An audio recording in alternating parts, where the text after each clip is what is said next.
Hello and welcome, ladies and gentlemen, to the ISCA Thursday Cup Series here for, of course, the I do believe Fall In Veterans 250 at Kansas Motor Speedway. We had a little bit of an issue with our overlay tonight, but of course it is the Fall In 250 at Kansas. My name is Brian Britt. Definitely excited to be here at this mile and a half. I have Big Al as my co-commentator, and of course I do believe the special night tonight is kind of for you, Big Al.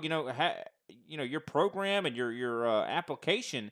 We'll kind of be talking a little bit about that tonight as well. But how are you? Falling! Man, I'm doing all right, Brian. Super excited. This race does mean a lot for us here tonight. We will be talking about that as we get going, man. Doing pretty good. How about yourself? I'm doing good, man. Doing real good. Ready to see some Kansas racing. I mean, no other racetrack really like this place. We're going to see some top line racing. We're going to see some bottom line racing. This place is multi groove. So I think we're going to see some excitement here, that's for sure. Of course, as I mentioned, we're having a little bit of issues with the overlays, but it's no issue at all. 167 laps on the docket here tonight. Stages are 35 and 75. And, of course, as well, we're going to have 4 sets of tires down in the pits. I do believe the fuel window is a little over 60 laps. I'm assuming, I think, 65 laps, give or take. Qualifying, though, is underway. We're watching Mark Sanchez out on the racetrack right now. Of course, let's take a quick gander and talk about the point. And looking at those points, Brandon Pasalacqua right now at the top of the board. This is in the Cup Series points, which is, of course, follows the 12-week season. I do believe we're on race number 8 right now. We're actually race 9, I should say. So Pasalacqua at the top of the board. Patrick Gitter's in second. Derek Heitman has been having a heck of a last 5 or 6 races. Has been really just putting on some dominating performances. He's in third. Josh Joffner scores fourth. Matt DeCiani's in fifth. Miller Bonds sixth. Chris Johnson 7th, Ryan Johnson 8th, Randy Mullins is in 9th, Shane Parrish is in 10th. One thing I'm noticing is we're seeing some drivers showing up a little late here. I mean, and some that are not showing up here at all. Brandon Pasalacqua, our points leader, not in the field right now, but I did see Josh Schaffner showed up. That's kind of interesting to see that Pasalacqua not here, and he's the points leader. Chris Johnson showed up, so that's good to see those Paradigm guys actually making the show, Brian, because, I mean, it just doesn't feel like it's a good show unless we got all of those ingredients, and we got quite a few new ingredients making this season even more exciting. Yeah, 100%. Definitely some new ingredients. Of course, the Super Cup Series just wrapped up just last week. We saw Patrick Gitter crowned the Super Cup champion, but the racing never stops here in the ISCA, so now we continue with the Cup Series. So definitely a lot of drivers now setting their sights on that to try to see if they can possibly win that title. One person I noticed is in that point standing as well that's not here, Miller Bonds. A lot of drivers, I guess after the Super Cup Series kind of ended, deciding like, hey, it's time to take a little bit of a breather. I mean, it's a 36-plus race season. You can't really blame them. But Miller Bonds wasn't even in the Super Cup Series, so surprised that he's actually not here tonight. It is very much true. As, of course, qualifying getting ready to wrap up. We have just over a minute remaining at this mile and a half track. And as I mentioned, I think this is going to be an interesting race. I think this is going to be all about the lines that you choose. We're going to see guys that are have their cars set up to run the wall at this place as well as run the bottom. This place has traditionally been a top groove style racetrack, but the bottom line usually does, I do believe, prevail when it comes to saving tires. So that's going to be something curious to see. I'm definitely looking forward to it for sure. While we have, I think, 40 seconds left in qualifying, now's a good time. We'll take a step away, pay some attention to our sponsors. We'll be right back.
Race fans, it is time for those most famous words in motorsports. Driver, start your engine!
Hey everybody, my name is Warren Maddox. I am the president of Ultimate Experience Outdoors. Our mission, we are dedicated to taking veterans, first responders, youth, and Gold Star family members on outdoor excursions across the country. Support for our mission has many forms, from camp cooks to the great storytellers, some buddies with the band, maybe you just want to build a campfire and sit around and listen. Nothing goes unnoticed. Camaraderie is reborn. The acceptance among the men and women that took an oath. Whether it was decades ago or recently renewed, but never forgotten. If you feel like you could help us, please visit our website, www.uxonation.org. There, you can register to hunt, sign up to sponsor an event, or even donate to us so we can continue to execute our mission. Oh my gosh, I'm so comfortable, bro. We get a hug, man. What have you done, Jim? We need your help to hold the line once again.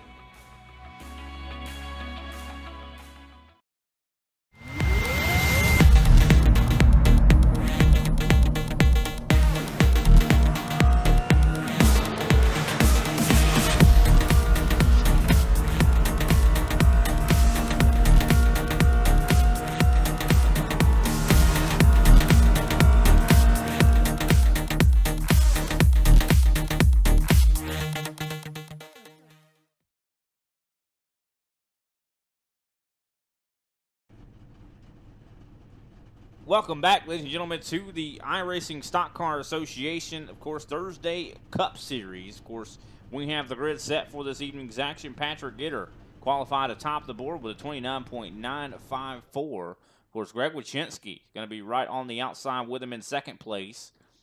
Third place going to belong to, I do believe, Cody Colley. A really good qualifying effort there for the 84. Mark Sanchez is going to be starting in fourth place. Fifth place, Matt DeCiani. Randy Mullins, of course, starting in sixth. Seventh place, Greg Carr. J.C. Evans is going to be starting in eighth. Ninth place, Alexander Carr. And Ryan Andrews starts in 10th. Chris D. Johnson starting in 11th with Jeffrey Ford in 12th. Kenny Powell starting in 13th. 14th place shows Darren Mullins. 15th has Derek Heitman. 16th, Josh Schaffner. 17th, Paul Ocean. 18th place, Randy Belk, and Derek Jacobs is going to round out this 19-car field here today. That is correct. 19 cars set to do battle here at Kansas Speedway. So definitely an exciting one, to say the least. Really good qualifying efforts from Cody Colley. I mean, this is probably the best qualifying position I think we've seen from that driver, as well as Mark Sanchez. Really good qualifying effort. Patrick Gitter, of course, known for getting poles. Well, he is up at the top of this board right now. Let's see what he can do. Of course, he is the champion of the Super Cup. So can he continue this momentum into the Cup Series? As, of course, we just have, I do believe, 3 weeks or so of racing left after this race. So he's definitely going to be wanting, I think, to keep that going. Of course, Greg Wachinski as well, really good qualifying effort. Pace car getting ready to take that left turn down pit road. One driver, though, in particular, I know has got a new paint scheme on, a 24, Kenny Powell. We're going to look at that a little bit later as the race goes on. Pretty special to Big Al here. As, of course, Patrick Gitter enters the Geico restart zone. Green flag is out for the first time this evening. Top line, not really getting a good launch there, Big Al, as Greg Wachinski, unfortunately, caught sleeping. Definitely. It looks like Greg Wachinski's going to be able to rally and, of course, be up to that third place position. But Cody Colley able to secure second. He goes way up the track and is going to try to, I think, hold off the 5 machine. Of course, top line at this racetrack is definitely a viable option. And we'll see if that's going to be kind of the go-to, or is it going to be the bottom line here at Kansas? There's no place like the top line. Yeah, I thought you were getting ready to say there's no place like home. But, yeah, good on Greg Wachinski there, man. Solid qualifying effort for him. Cody Colley as well. Cody Colley now has worked his way up into second place.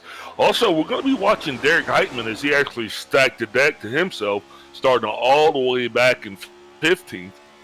Now he's actually up to 13th, right behind that 24 car, Kenny Powell. Yeah, I'm trying to get a good shot here of the Kenny. Look at that. Fall in right on the front of that race car. I love that paint scheme, don't you? Oh, yeah, absolutely. That was actually developed and designed by Kenny Powell in order to help us with our effort, which we will be talking about here through the broadcast, man. Pretty pumped up about it.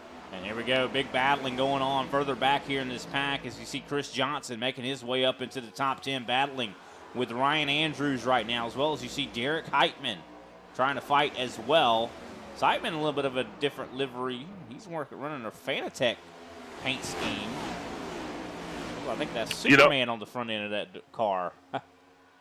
Yeah, I think I should be running a Fanatec paint scheme as much money as I got, wrapped up into those guys. I hear that. Just interested to see the new paint scheme there for that driver of Derek Heitman, trying to represent some new colors, some new sponsors possible. As of course, starting to see a lot of different paint schemes out there as well. You mentioned the 24 Powell, but also Randy Mullins. It looks like he's got a little something different going on there tonight as well. Greg Wachinski slowly makes his way back up in the contest for P2, as now he is on the outside of Matt DeCiani. DeCiani now making a charge toward the front as he started this thing back in third. But, man, you got to really think. You got to think as well as applaud Greg Wachinski. If he could actually hold this off, Brian, and actually get some stage points for his efforts, man, that'd be pretty dang awesome. No, it definitely would be. Really big, of course, when it comes to the Cup Series points. So I think that's what Greg is probably trying to do. He's trying to get as many points as he can, and as well as just just have fun. I think this track is always fun. It's always rewards aggressive driving, and I think that's what Greg's trying to just definitely trying to have fun. Here comes DeCiani, the big run up to the 21. Does he try to pounce on it? As we see almost a 3-wide condition further back as Cody Colley wraps the top, running the fence here. Greg Carr, of course, all the way on the bottom, trying to hold off Randy Mullins. Yeah, now the other thing is Randy Mullins up top. If you look, he is really running that high line.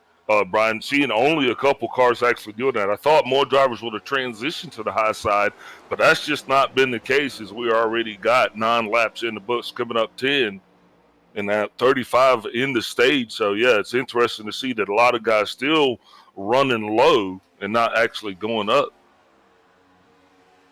Yeah, that is definitely curious. And I kind of thought that would be I thought more drivers would probably run the top, but then again, I thought that there would be some that would run the bottom, because that is the line that you would run if you want to save tires. But here comes Randy Mullins. I talked to this driver, Randy, before the broadcast, and was talking to him. He was like, "Hey man, can you do me a favor and put my car on the broadcast? Give me some TV time." And I was like, "You know how you earn TV time, Randy? Doing TV worthy stuff." He's doing it right now, Big Al. So a call to action, and he answers as he is, of course, trying to get underneath Greg Wachinski right now. Yeah, there's two ways. One way is actually doing what he's doing, and the other way would be the old Koslowski. Yeah, wrecking somebody or doing something crazy for sure. But yeah, definitely glad to see him up front, man. And he's running actually low.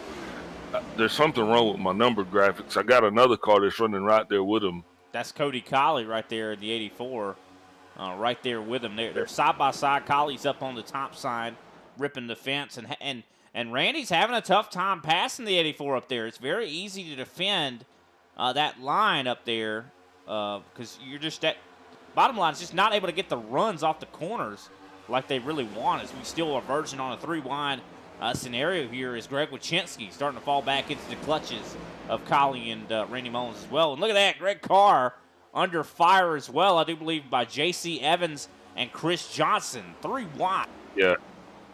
And this is exactly what you're going to have happen now, Brian, because this is the point in the race where you're getting that tire degradation, so the tires are going to start to wear off a little bit. And if guys aren't actually running, because this is the thing, at Kansas, you could run 3 different lines if you want to. And I misspoke saying that was Randy Mullins running high. That was actually Cody Colley.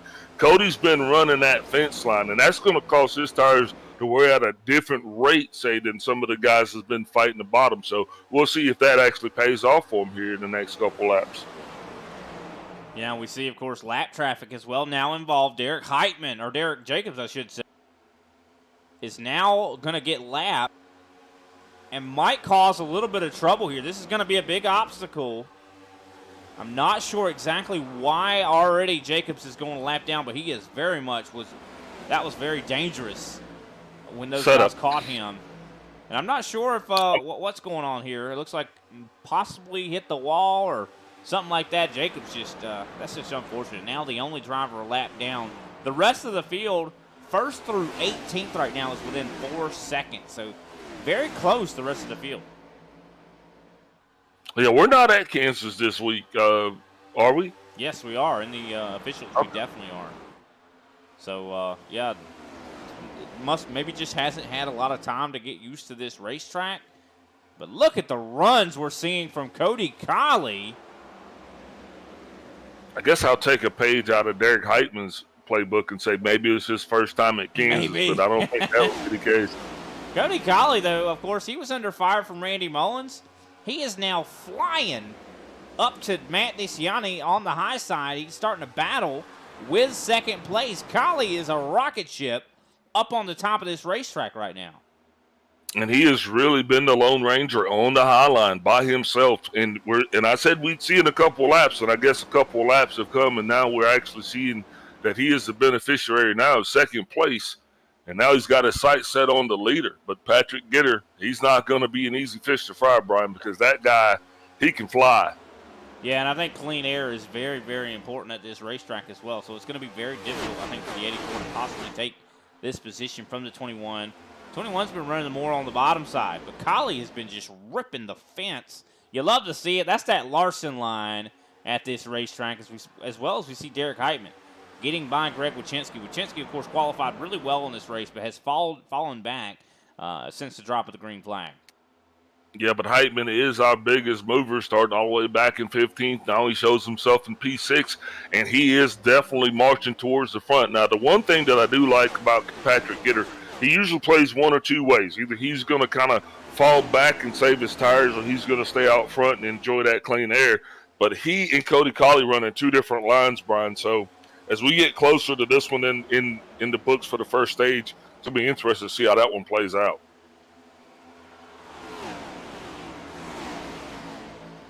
Yeah, I think this is definitely going to be some unanswered questions that are going to get answered. I mean, this is we see it a lot in this series as we see some battling going on. Kenny Powell has entered the top 5 or top 10 for the first time. He's now battling with former teammate John Schompner, but we see it all the time in these stages. Oh, we got somebody that hit the wall. I think that was Colley.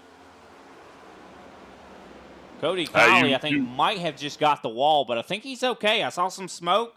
He does not seem like he lost a lot of momentum, but I definitely saw some sort of smoke coming off of one of these cars that were up in the top 5. But to get back to my point about the top, the first stage is an experiment in a lot of ways, Big Al. We see it time and time again to where guys utilize this stage to drive it as hard as they possibly can to see exactly what the car will do if you have to put it in that position. As here comes Kyle, big run to the back of the 21. Definitely also going to be waiting on the weather. It is going to change. Looks like we're about 5:36 in the afternoon here. Now, the temperature in the seats right now, 74 degrees, but on the street, 77 degrees with winds northwest out of 7. That's 7 miles per hour wind.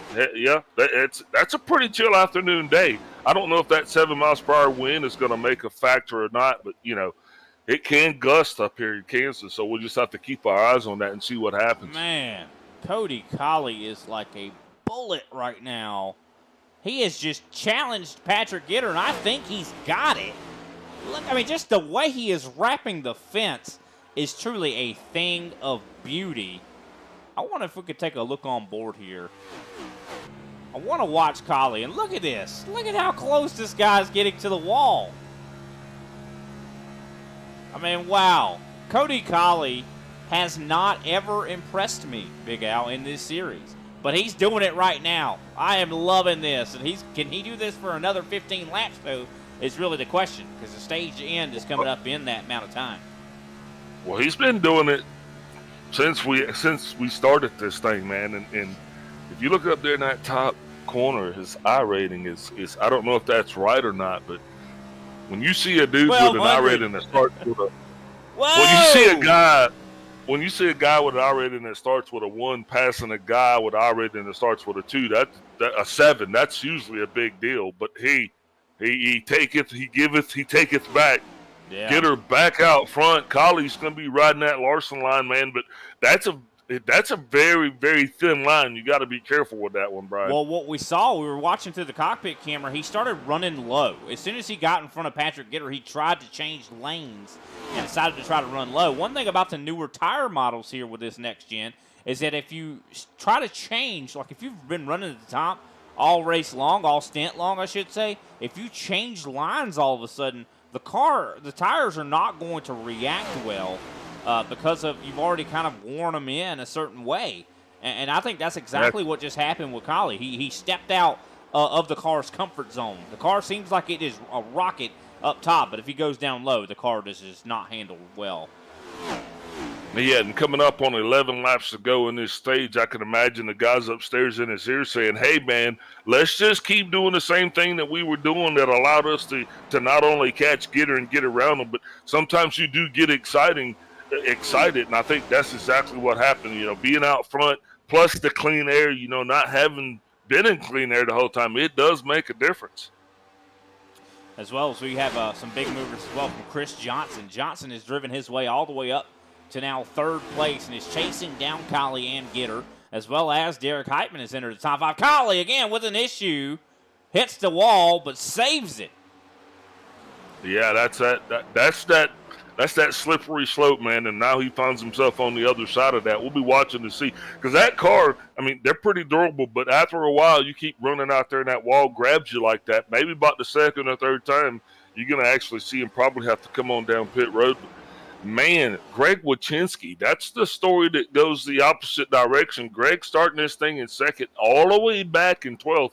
That's a pretty big deal, because if he don't put it in gear and get up here, Brian, he might find himself outside of the points window.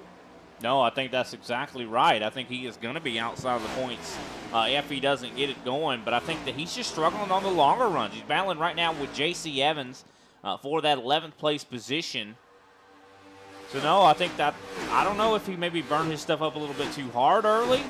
We'll have to definitely keep an eye on him to see if they can get that kind of ship righted.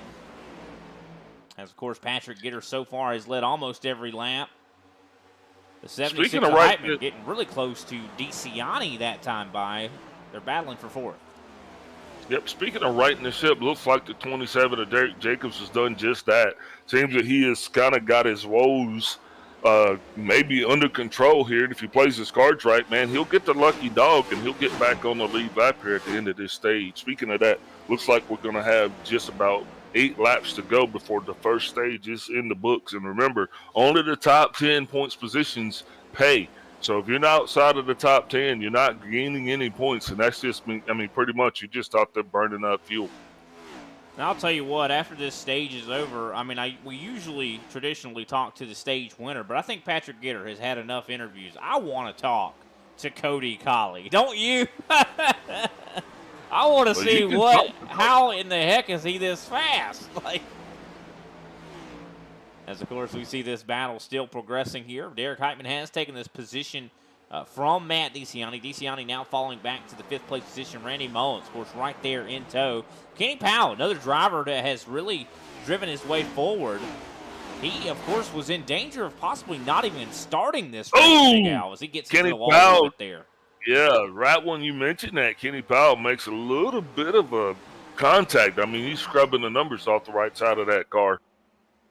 But he's been really running very well here so far tonight. Let's see if he's able to continue that, as here comes Josh Schaffner.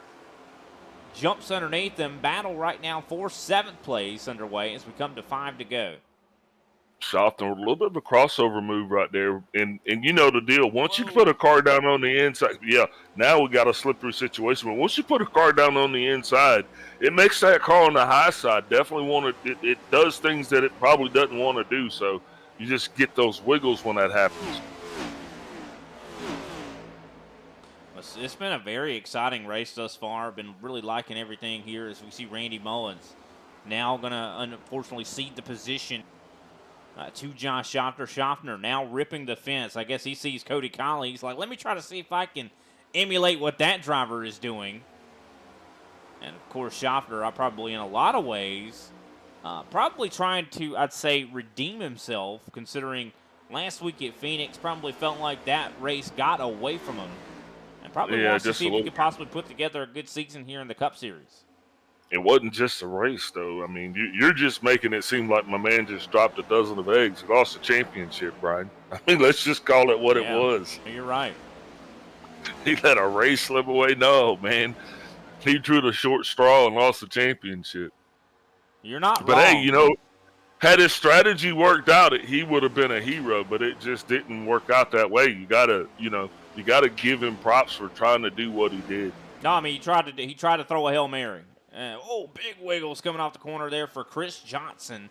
You can tell a lot of these guys are starting to really struggle with the handling of their race cars. The only car that seems to be just so good up on the top is Colley. But, of course, Patrick Gitter has been sailing away from him. Now 8/10 is his lead as we see Derek Heitman slowly but surely stalking Chris Johnson as we come up to next time by the white flag for stage number 1. And, that's a little bit of Gitter probably just playing with his food, Hey, come on. Yeah, man, you're fast. Oh, okay, now.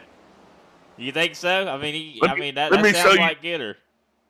Let me show you that Gitter gear. It's like he's just got a little bit of extra something in there for you, Brian.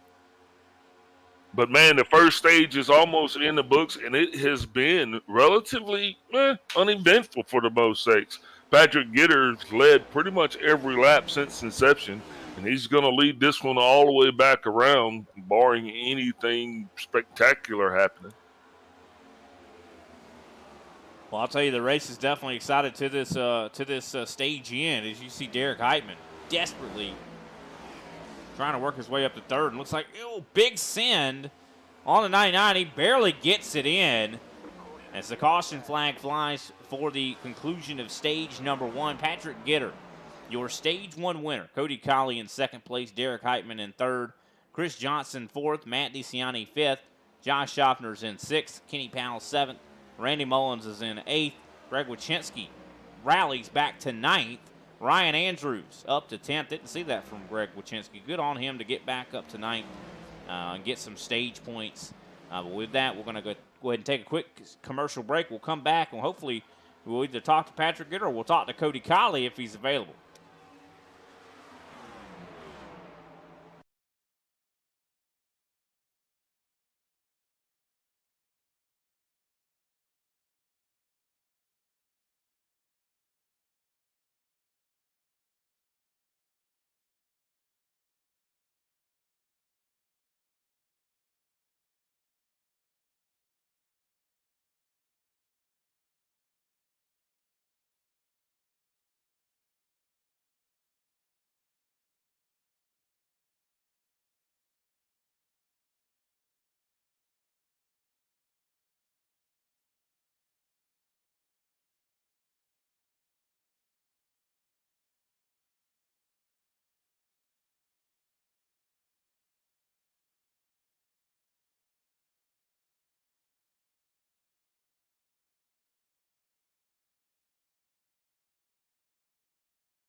All righty, we are back, ladies and gentlemen, and of course they're in the midst of their green or their yellow flag pit stops, I should say. We weren't able to find Mr. Cody Colley to talk to him, so we're going to go ahead and talk with Patrick Gitter, who just won the race off of pit road and our stage 1. Let's see, do we got him, Big Al? Yeah, he's in here. All righty, Patrick, do you read me? 10-4, gotcha. Man, we get to talk to you too much. I mean, this is just too much. You got to stop winning all these stages and leading all these laps, man. But I'll tell you what, it was looking like you had to fight for it for this stage, didn't you? Cody ran a heck of a stint there. He was up there. He was giving me a fight for it. He really had that high line down. So kudos to him. He ran a heck of a run there. I was keeping Josh and Derek and Chris, in my sights too, just kind of monitoring relative and gaps and things like that. So it's I've been up here, but there's guys that are right there in the hunt. Yeah, so this is definitely not going to be an easy fight here at Kansas. How has this place been treating you this week? I typically like Kansas. I mean, you have to do so much throttle modulation here, look the lower banking, and you've got multiple lanes you can run, which are really dependent on what kind of car setup you've got. So it's been fun, man. I like it.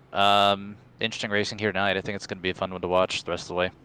I'm surprised that, we kind of thought, after winning the Super Cup Series title that you'd be like, yeah, I'm going to take a break, take a breather, just kind of just not, show up. But here you are. I mean, what is the motivation here? Are you trying to hey, I'm going to get the Cup Series title too?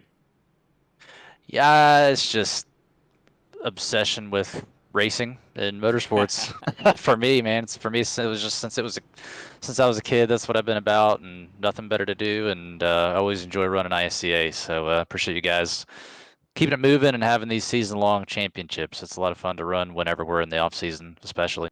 That was probably the best answer, man, you could have given. I love racing. That's why I'm here, Brian. That's right, man. Yes, sir. All righty, man. I know the pace car lights are getting ready to go out, and you're going to be getting back to your work. Who can we shout out? Man, EPI, Team Conti, they gave us a heck of a set this week. You guys in the booth, Kenny for putting on these leagues, Martin PC, C12 Design Shop, all those guys, man, my teammates, the guys back at EPI, really just individually teammates do a fantastic job, work together, so appreciate those guys. All right, Patrick. We'll see you next time, man. Hopefully we'll get to talk to you at the end of this one. Yes, sir. I appreciate it. Thanks, guys. All righty, that was Patrick Gitter, driver of the 21 EPI machine. Definitely a fantastic performance there for Stage 1. I love that answer, Big Al. Don't you? I mean, I just love racing, Brian. What other reason do I need? Yeah, but with Gitter, I think that answer would probably, if I was him, I would have said, man, I just love winning. That's right. Because, that dude, he's a winner. Clear cut, plain and simple. 100%. Well, here we go, getting ready to start stage number 2. Of course, this stage goes from, this lap until 75. Of course, the finish of 75, I should say. So when we start lap 76, the caution will come out, and that will be the conclusion of stage number 2. Let's see if Cody Colley can do any better this time. I think he's got a good shot. If he sticks to that high line, he could possibly win this stage. I think Patrick definitely gave him a lot of props. But here we go. Geico restart zone. Green flag is out for stage number 2. Gitter wasting no time to get up through the gears. But here we go. Side by side for second place. Top line once again not getting going as here comes Derek Heitman. Bottom line actually got a little swept up too. Kenny Powell, a little sleep on the throttle there. And that caused a whole lot of ripple throughout the field. As well as we see Chris Johnson battling as well with Derek Heitman, as well as we see Josh Schofter trying to get clear of the 84. The 84 doing what he does best, and that is ripping the top line. Have we seen any condition changes on the racetrack, Big Al? Yeah, it looks like we're still sitting at 75 degrees in the seats. 75 on the street, 73 in the seats. So not a whole but that lot of wind change. is up. 2-degree difference. It still could have a change there. Yeah, and the wind's up to 11 miles an hour, and that's what definitely you're going to watch, because once the wind gets in the double digits, it definitely affects the handling of the race car. Yeah, that is something that I think that we should definitely keep an eye on is the wind. Of course, This is a bigger track, a 1.5-mile track, and tracks that are like this, wind, of course, could buffet the race cars in certain portions of the racetrack. We're seeing a big battle going on right now for second place as Josh Schaffner has gotten by his teammate Chris Johnson and is now battling for second with Derek Heitman, utilizing that top line. Can Schaffner make something happen in the 50 here? As we're merging on 3 wide, they're very close, as Heitman was not wanting to give a whole lot of room to the 50.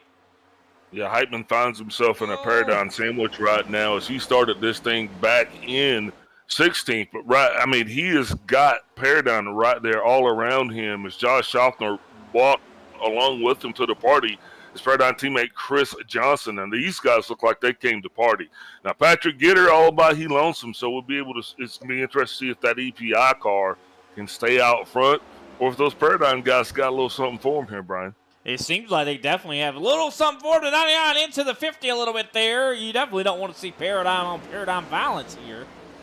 But as Schaffner, that was a pretty tame compared to what it could have been. That was a little bit of touching, but you can tell at 99, Chris Johnson, he don't mind racing his teammate. I'll tell you that. Yeah, and where these guys come from?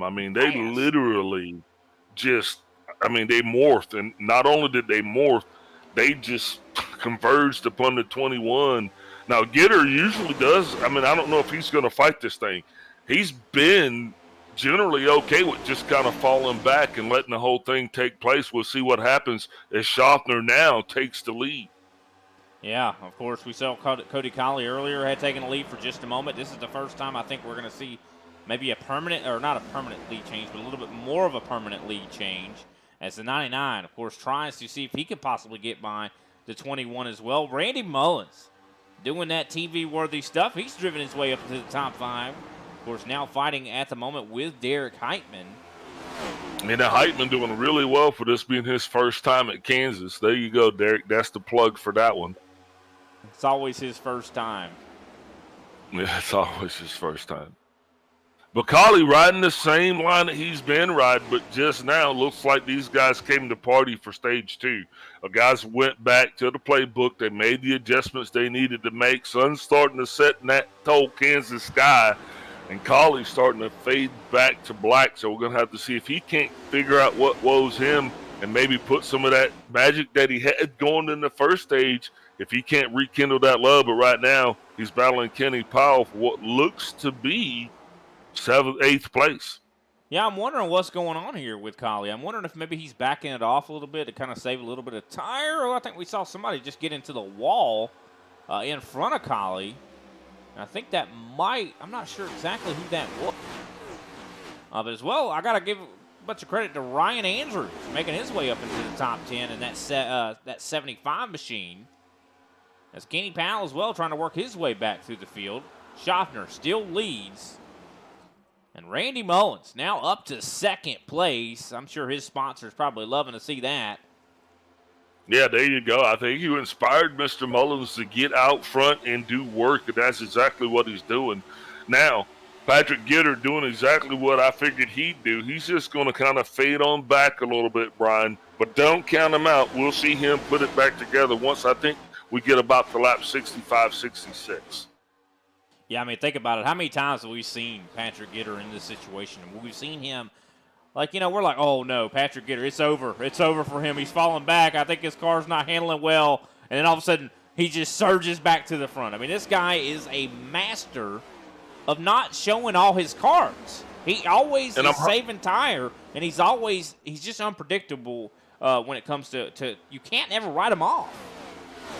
And I'm hoping that Cody Colley's going to do the same thing. I'm hoping he's taking a kind of a page out of a playbook that allows him to save tire as well, so he can put together a run like he had. I think he came up just a little bit short at the end of that run in stage 1, but maybe he can actually make some adjustments. Another driver we're going to be seeing that if he can rebound, that's Greg Wachinski. I don't know what happened, but he is now running in 12th place. But Brian, this one's going to be a little bit trickier because it's a little bit longer than that first stage in tire wear, man. That's something I don't know how it's going.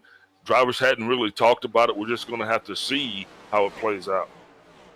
Yeah, definitely. We're going to have to keep an eye on everything and see how it kind of plays out. As well, the tire wear might be a little bit different as well because of the changing track conditions. It seems like that is happening as well, as we see drivers battling all over this racetrack. Mark Sanchez just got by Cody Conley.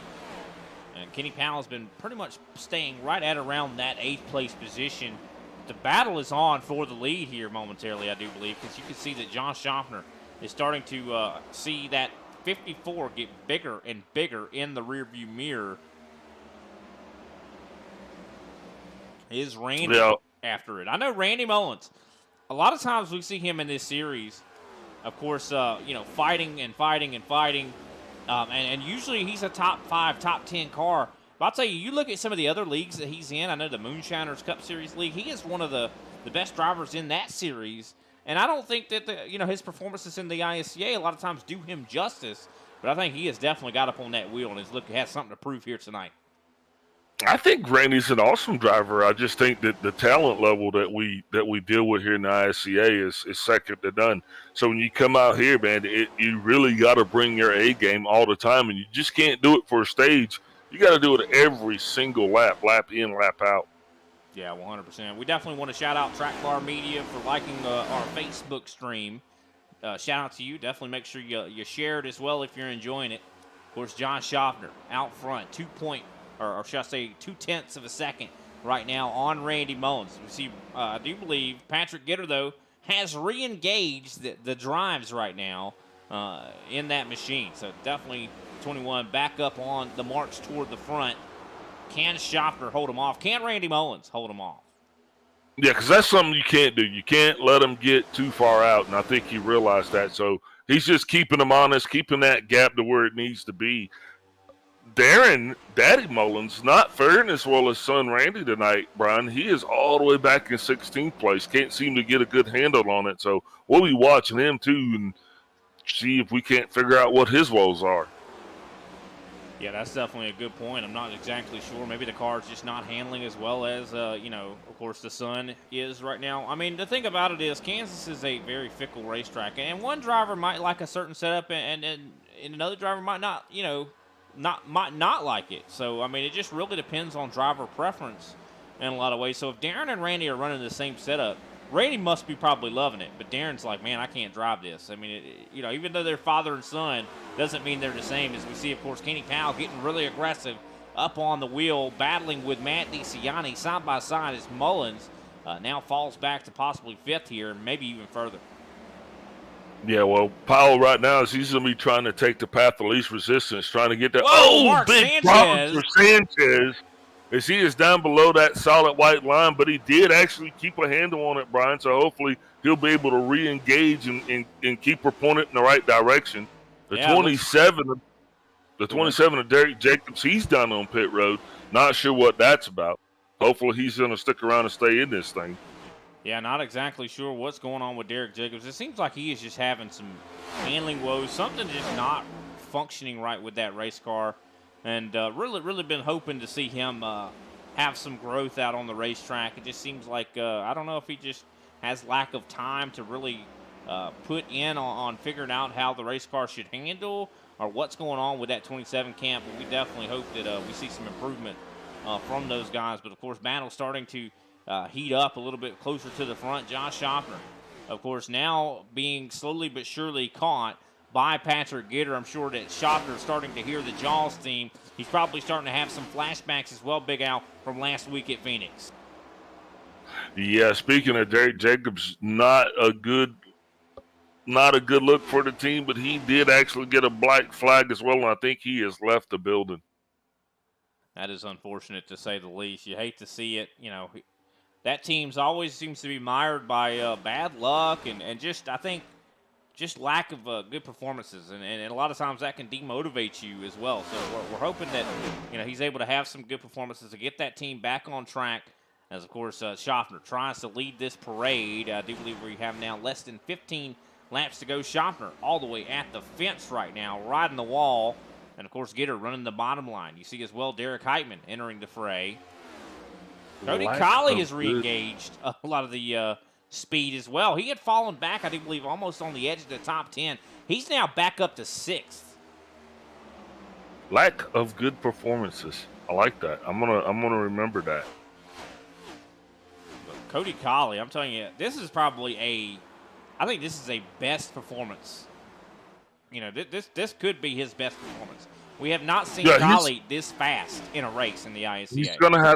He's gonna have to keep putting it together, though. You got to string together a series of perfect laps, and you got to keep doing that till you get to the last lap. So, you know, it's more than just holding your mouth right. He's having a great night, man, and we hope that he continues that. Yeah. Ooh, big trouble right there is the 54. Right now, he is going to be passed. Not sure what's going on with that. As Randy Mullins is finding his way the wrong way, he is slipping towards the back of the formation now. Yeah, something's definitely seems to be going wrong handling-wise as he is now falling outside of the top 10. Randy Mullins was just up in second place not that long ago. Oh, wait. I know what it is. Tires, Brian. We got 10 laps to go in the stage, man. This is what happens. Guys go and they drive hard, they drive fast, but you can't do both. Not if you want to win a stage. No, you're right. So now, the 21. Yeah, the 21 is taking the lead, and Josh Opton's not only relinquished it, he is all the way back to fourth place as Patrick Gitter is now in second. And look at my main man, Kenny Powell, taking that fall-in Toyota Camry, and he has got it up in the top 5 for the first time tonight. Yeah, he does. Still side by side for the lead, though. Derek Heitman all over Patrick Gitter right now as we go 3 wide for third place. Oh, this is looking like this could be a bad deal. As they were beating and banging, playing bumper cars for third place. Somehow they kept it together. My goodness, the racing has gotten so exciting. As well as we see Ryan Andrews getting incredibly loose, as well as a resurgence from Greg Wychinski. Looks like Wychinski's got him a good long run car. Not so good on the short runs, but he is back up into the top 10 again. He's making money right there. That's exactly where he needs to be. Somewhere in the top 10 will get you paid. And like I said, if you're not in the top 10, man, you're just burning gas. And with this season just really getting underway, and without all of the big names not being here tonight as well, man, this is an awesome time to make hay.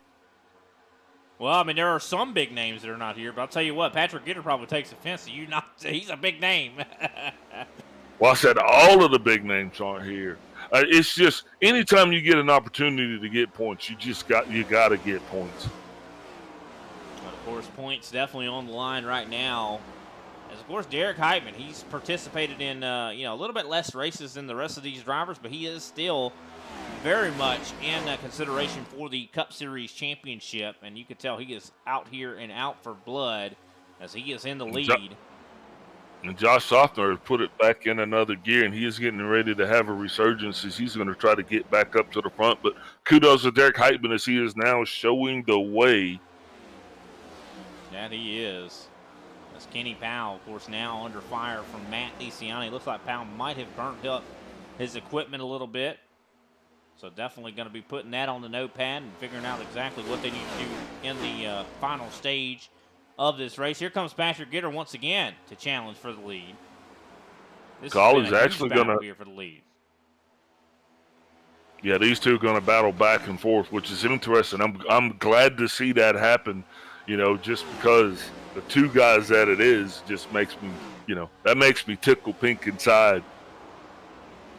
Well, and I also think that in a lot of ways, Derek Heitman, he won last week at Phoenix, the championship race for, Gitter. Gitter probably would have preferred to have won that race instead of, having to finish, I do believe the highest running playoff driver.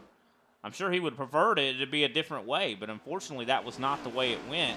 And I'm sure Gitter wants to win this race to kind of show Heitman that, hey, I'm one of the best in here. You can't come in here and take my territory away. Well, I think a lot of guys are really going to learn a lot on this stage right here, Brian, because it was 10 laps longer. Next stage is going to be even longer. And those tires, I definitely think we can say that tires are going to become an issue here. Yeah, tires are definitely going to be an issue. We're seeing over a second of fall off for most drivers here as DeCiani, of course, battles side by side with Josh Schaffner. We're now less than 5 laps to go.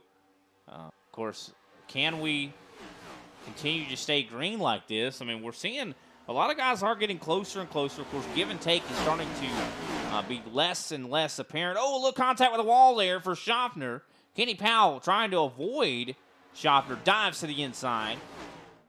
Yeah, you're gonna give that guy plenty of room once he comes off that wall, because you just don't want to be the car that gets shot into the corner pocket.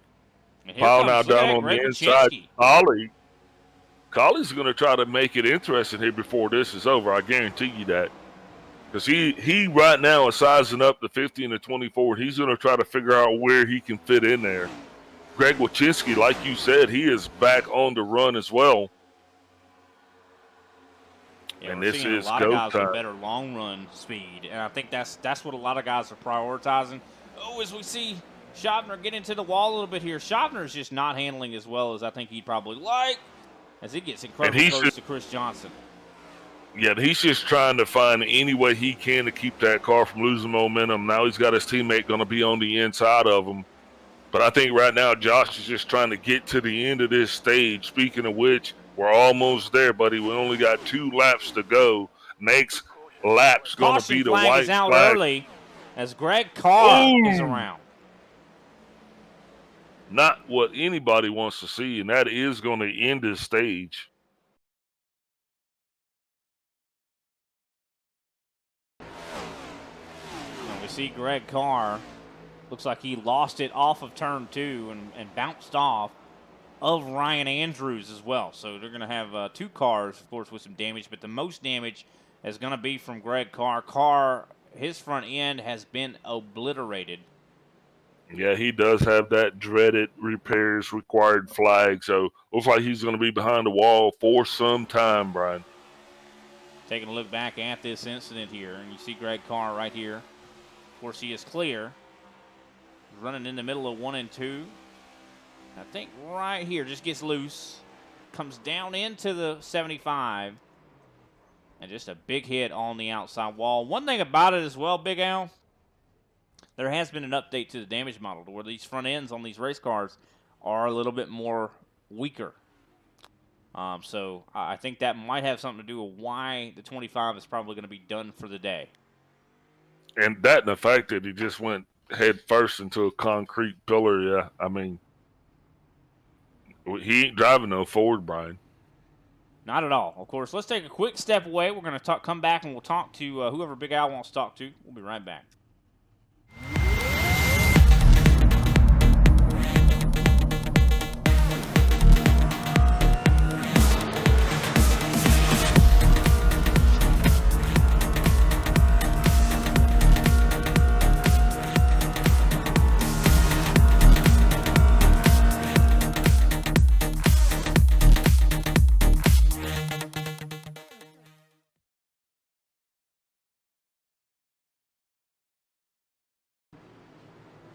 Alrighty, we are back, ladies and gentlemen. We definitely appreciate everybody tuning in here tonight for the ISCA Thursday Cup Series at Kansas Speedway. Big Al, who you got to talk to? Well, if I got Greg Wachinski up in the booth, Mr. Wachinski, Big Al up in the booth, you got me. Yes, sir. How you doing, Big Al? Doing pretty good. Congratulations on your Stage 2 second place finish. I didn't finish second. Oh, okay. Well, I'm sorry, but anyway, congratulations on a solid stage. Well, thank you. I appreciate that. Yes, you did have a great qualifying effort, and just wanting to know what's actually going on down there. You having issues with tires? How's it feeling? No, I mean, I just I was just trying to. The first stage, I think I tried to take it easy and burnt my tires up. I don't know how you do that, but I did it. So the second stage, the car was much better. So. It's a lot of competition. It's tough, tight racing. So who knows what could happen? Everybody's racing clean though. It's nice. All right. Well, congratulations. I got to let you get back to it, man. Who are you going to shout out here before we let you go? You guys up in the booth, of course. ISCA, Kenny for putting on the league. G&G Racing. All right. Thank you for your time, Greg. Good luck. Yes, sir.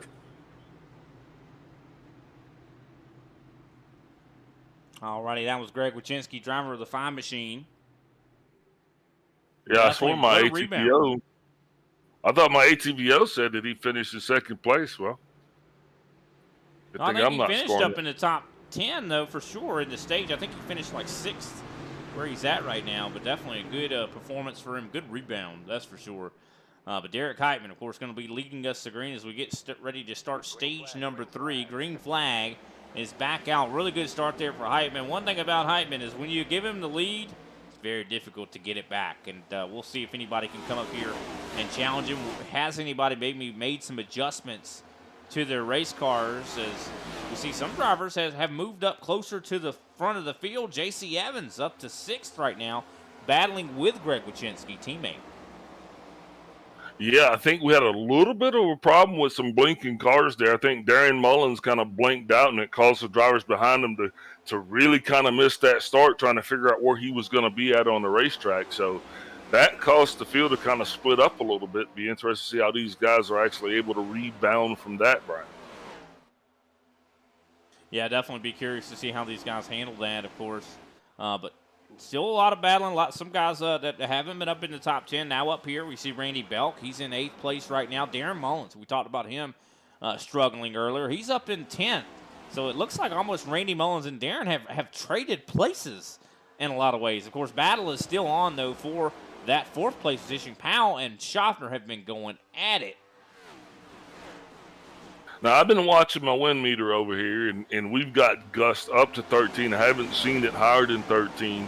That's one question I did want to ask one of the drivers is, hey, has the wind been affecting you guys down there? I don't think it has, but that's just something we'll keep our eyes on. But this is going to be that long run where, the racetrack's really going to start to cool off. It's 75 degrees on the street, 73 still in the seats, but this is that long run, so drivers are going to have to really conserve if they're going to want to run that tank of gas out, Brian, and split this stage in half. Yeah, splitting this stage in half, I think that's going to pretty much make green flag stops probably be around that 120 or 120 to 130 mark. I think that's going to be when we're probably going to see the majority of these drivers come down. So we'll have to see how that plays out. Of course, pit road at this racetrack, not too difficult. The change in banking's not too great, but we still could see some drivers probably light up them brakes and possibly turn their race cars, especially if they're on really worn out equipment. We'll have to see how this kind of plays out. Derek Heitman, of course, though, up front in the lead, leading this train of race cars. But J.C. Evans, I tell you, he's been having a really good day right now. Up to 6th place, of course, didn't have a good stage 1 and stage 2, but he's here when it counts in stage 3.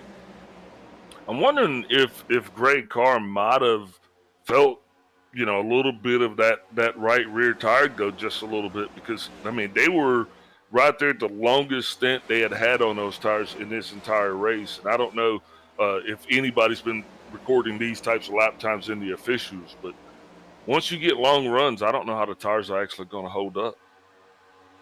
That's a good point. A lot of times in this next gen at the 1.5 mile tracks, we've been seeing the tire wear kind of exceed the limitations of the tire model. So, we could possibly see somebody blow a tire. We've seen it in the past. It's a rare occurrence on iRacing, but, of course, if and maybe the wind, it could also be playing a factor in that as well. As we see, of course, Mark Sanchez making some big moves. He just got by Randy Belk. He's now up into 8th. Well, just looking at the 25 when he was running, you don't usually lose control on a 1.5 miles, like that for no reason.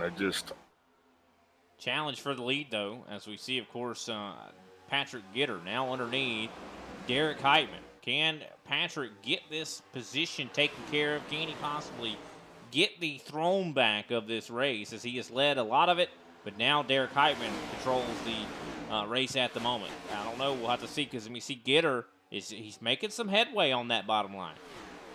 And another thing, too, when these two guys are out there racing side by side, that's another thing that's going to cause their tires to wear out prematurely.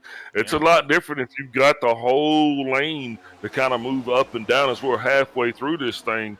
And Gitter and Heitman have definitely been making this thing interesting. But if they stay side by side, it's going to cause that line behind them to start to really catch up with them. Yeah, no, 100%. You are hitting the nail right on the head, brother. Of course, Heitman is running that middle to top groove, and it is really good at defending because Patrick Gitter is not able to really get the runs off of the corner that he needs. I mean, because Heitman is not really running up the wall. He's running more of the middle groove, which doesn't allow Gitter to be able to really extend and unwind that wheel on the exit here. And you know, I think Heitman knows exactly what he's doing right now to keep you know, Gitter from taking that position. And this is just bringing Matt DeCiani closer, as well as Josh Schaffner. Schaffner now running that middle groove, getting some big runs. He has, of course, gotten by Kenny Powell for that fourth place position. Now trying to take third away. Oh, a little bit of contact there between the 76 and the 21. 21, of course, keeps it going straight.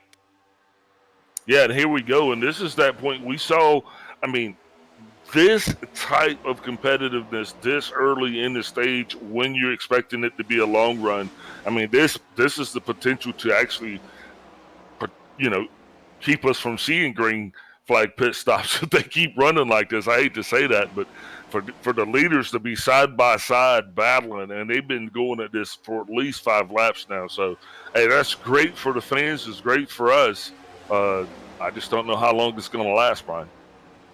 One thing I'm noticing as well is, of course, we see this battling up front, but one thing I'm noticing is, where did Chris Johnson go? He's 13 laps down. Did I miss something?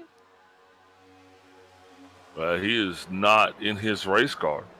So is he on the racetrack? Sure exactly. No, I mean, I don't believe so. He is not in the race car. He's not on the racetrack. I mean, something has to have happened to the 99. Because he was actually running pretty good going through stage 2. So, yeah. I mean, maybe he just racked up his stage points and figured worst case scenario, he'll get a, you know, P17 tonight. Or maybe, hopefully, everything's okay. I know, you know, it could have been a personal issue or something like that. Hopefully, everything's okay. And also, you know, we noticed as well that there's some drivers that are, you know, Cody Colley. What happened to him? I mean, he's 3.7 seconds back from the lead. This guy was way closer to the front earlier. And he's back there fighting with Jeffrey Ford. So, I mean, this is interesting to see that you know, how the changes have happened here, as well as the sun has gone down here at Kansas. So that could also have something to do with it, as we see Patrick Gitter has finally gotten the pass completed on Derek Heitman. Now Schaffner tries to see if he could possibly try to take the lead as well. Remember what I said. It's about stringing those perfect laps together. You know, you can't just, you know, we got 167 laps in this thing, and you got to be perfect on all of them if you want to be up front. I mean, that's just the way it is. No, you're 100% right. Now, of course, while these guys are now single file, I think now's a good time, Big Al. Let's talk a little bit more about Fall In, if you don't mind. Just tell us a little bit about it. What's the project? What is the purpose of Fall In? Well, the purpose of Fall In is to take everything that veterans are doing and literally put it in one place. And this has been an effort that we've been working on. It's been 10 years in the making, and we finally have got it to a point where we can actually bring it and put it in people's hands. Because the one thing is, it seems like a lot of the information for veterans is kind of hidden. Oh, we got a problem there. Looks like we got a car that's going to be sliding down on the inside. I think that's going to be the 18. But so, yeah, Fall In, and I'm excited about it, Brian. We're getting ready to have a lot of excitement, a lot of energy getting pumped into this thing. Please check us out. Go to fallinnow.com to look up the information. You've seen it in the commercials. And the biggest thing is to bring awareness for veteran suicides to veterans so that we ourselves can do something about that. Yeah, definitely very interested to see what, you know, it kind of develops into as we were watching that replay back to see exactly what happened to Alexander Carr. And it looks like he just touched the apron and kind of was sent down onto the apron further. So it looks like everything's okay. I don't think he got too much damage out of it, but he definitely paid the price when it comes to position. He is now back in 16th as a result. But a great idea, Big Al, and love to see, of course, how many organizations and stuff like that get involved in to have, of course, you know, all the veterans to have a resource, or should I say a collection of resources all in one spot. Is that absolutely. putting it all in one place, man. And this is for all veterans. It's for Air Force, Navy. It's for active duty as well. It's just everything that's veteran centric that you're looking for. We're just putting it in one place. Fall in. Yeah, 100%. Loving to hear about it, and glad that it is in the, it's starting is taking shape. It has taken shape. Of course, it could still. We got I'm sure you got a long lot of ways to stuff go. still going on with it, but I mean, at least you're seeing something you've been working on for so long really take shape. I mean, that's got to be just a satisfying feeling to know, hey, this is something I've had an idea for, but now it's actually it exists. Yeah, especially with Kenny stepping up and painting the car. Veterans Day is coming up, and we were trying to get a launch here going for Veterans Day, but we just didn't quite get, everything didn't come together the way we wanted it to. But man, we're still happy to be going, and we're just looking for as much support as we can get and give at the same time.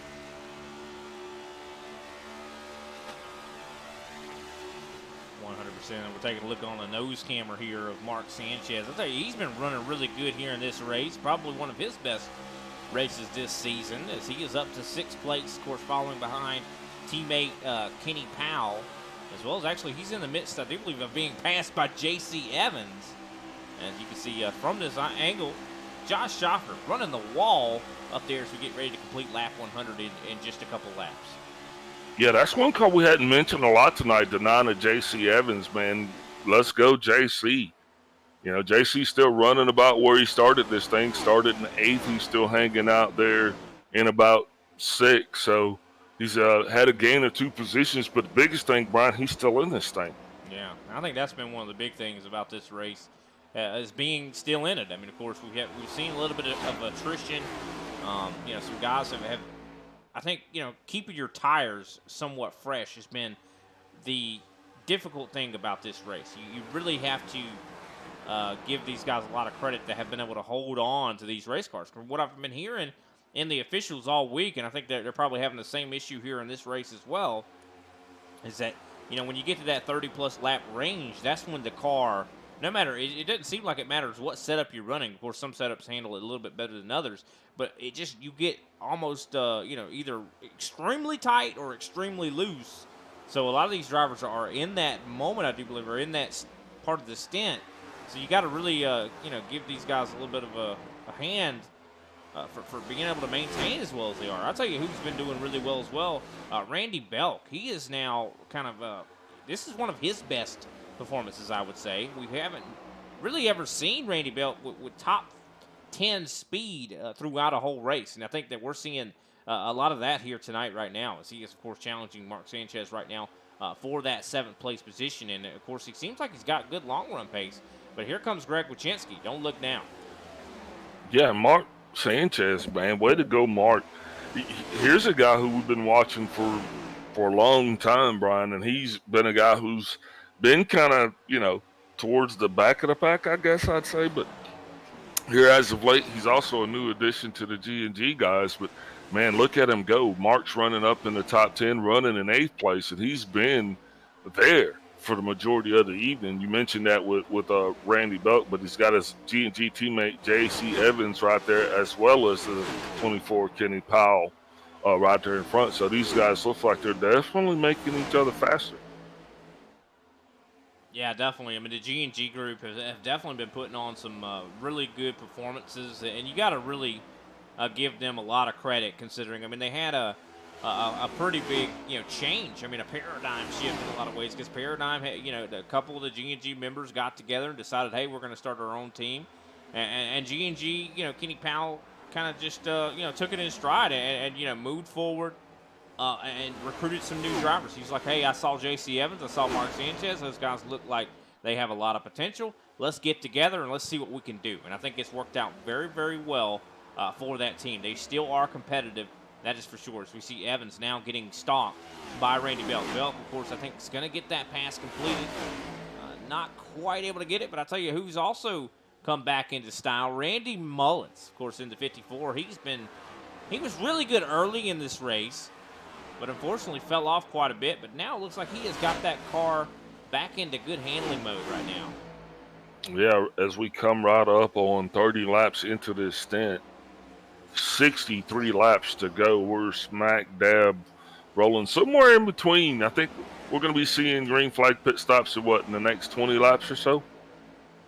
Yeah, I would say that's probably a safe bet. I'd say around 120, 125, 130, somewhere in there. That's probably going to be where a lot of these drivers are going to be electing to come down pit road. Patrick Gitter, of course, qualified on the pole in this race. He is still out front right now, a half a second lead on Derek Heitman. Heitman, of course, probably desperate to try to get that lead back.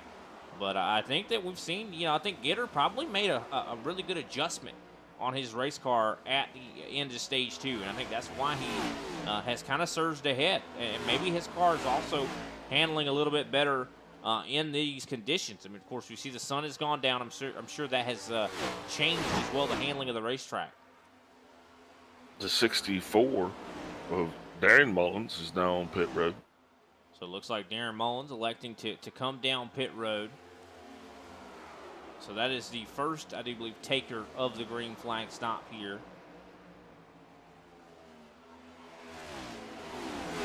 What a race we've seen thus far. Of course, J.C. Evans in a heated battle right now with Greg Wyszynski. Teammate versus teammate as Randy Belt has moved up into 6th. Unless that 64's got a very ill handling car, I don't know if that's a scheduled stop. I mean,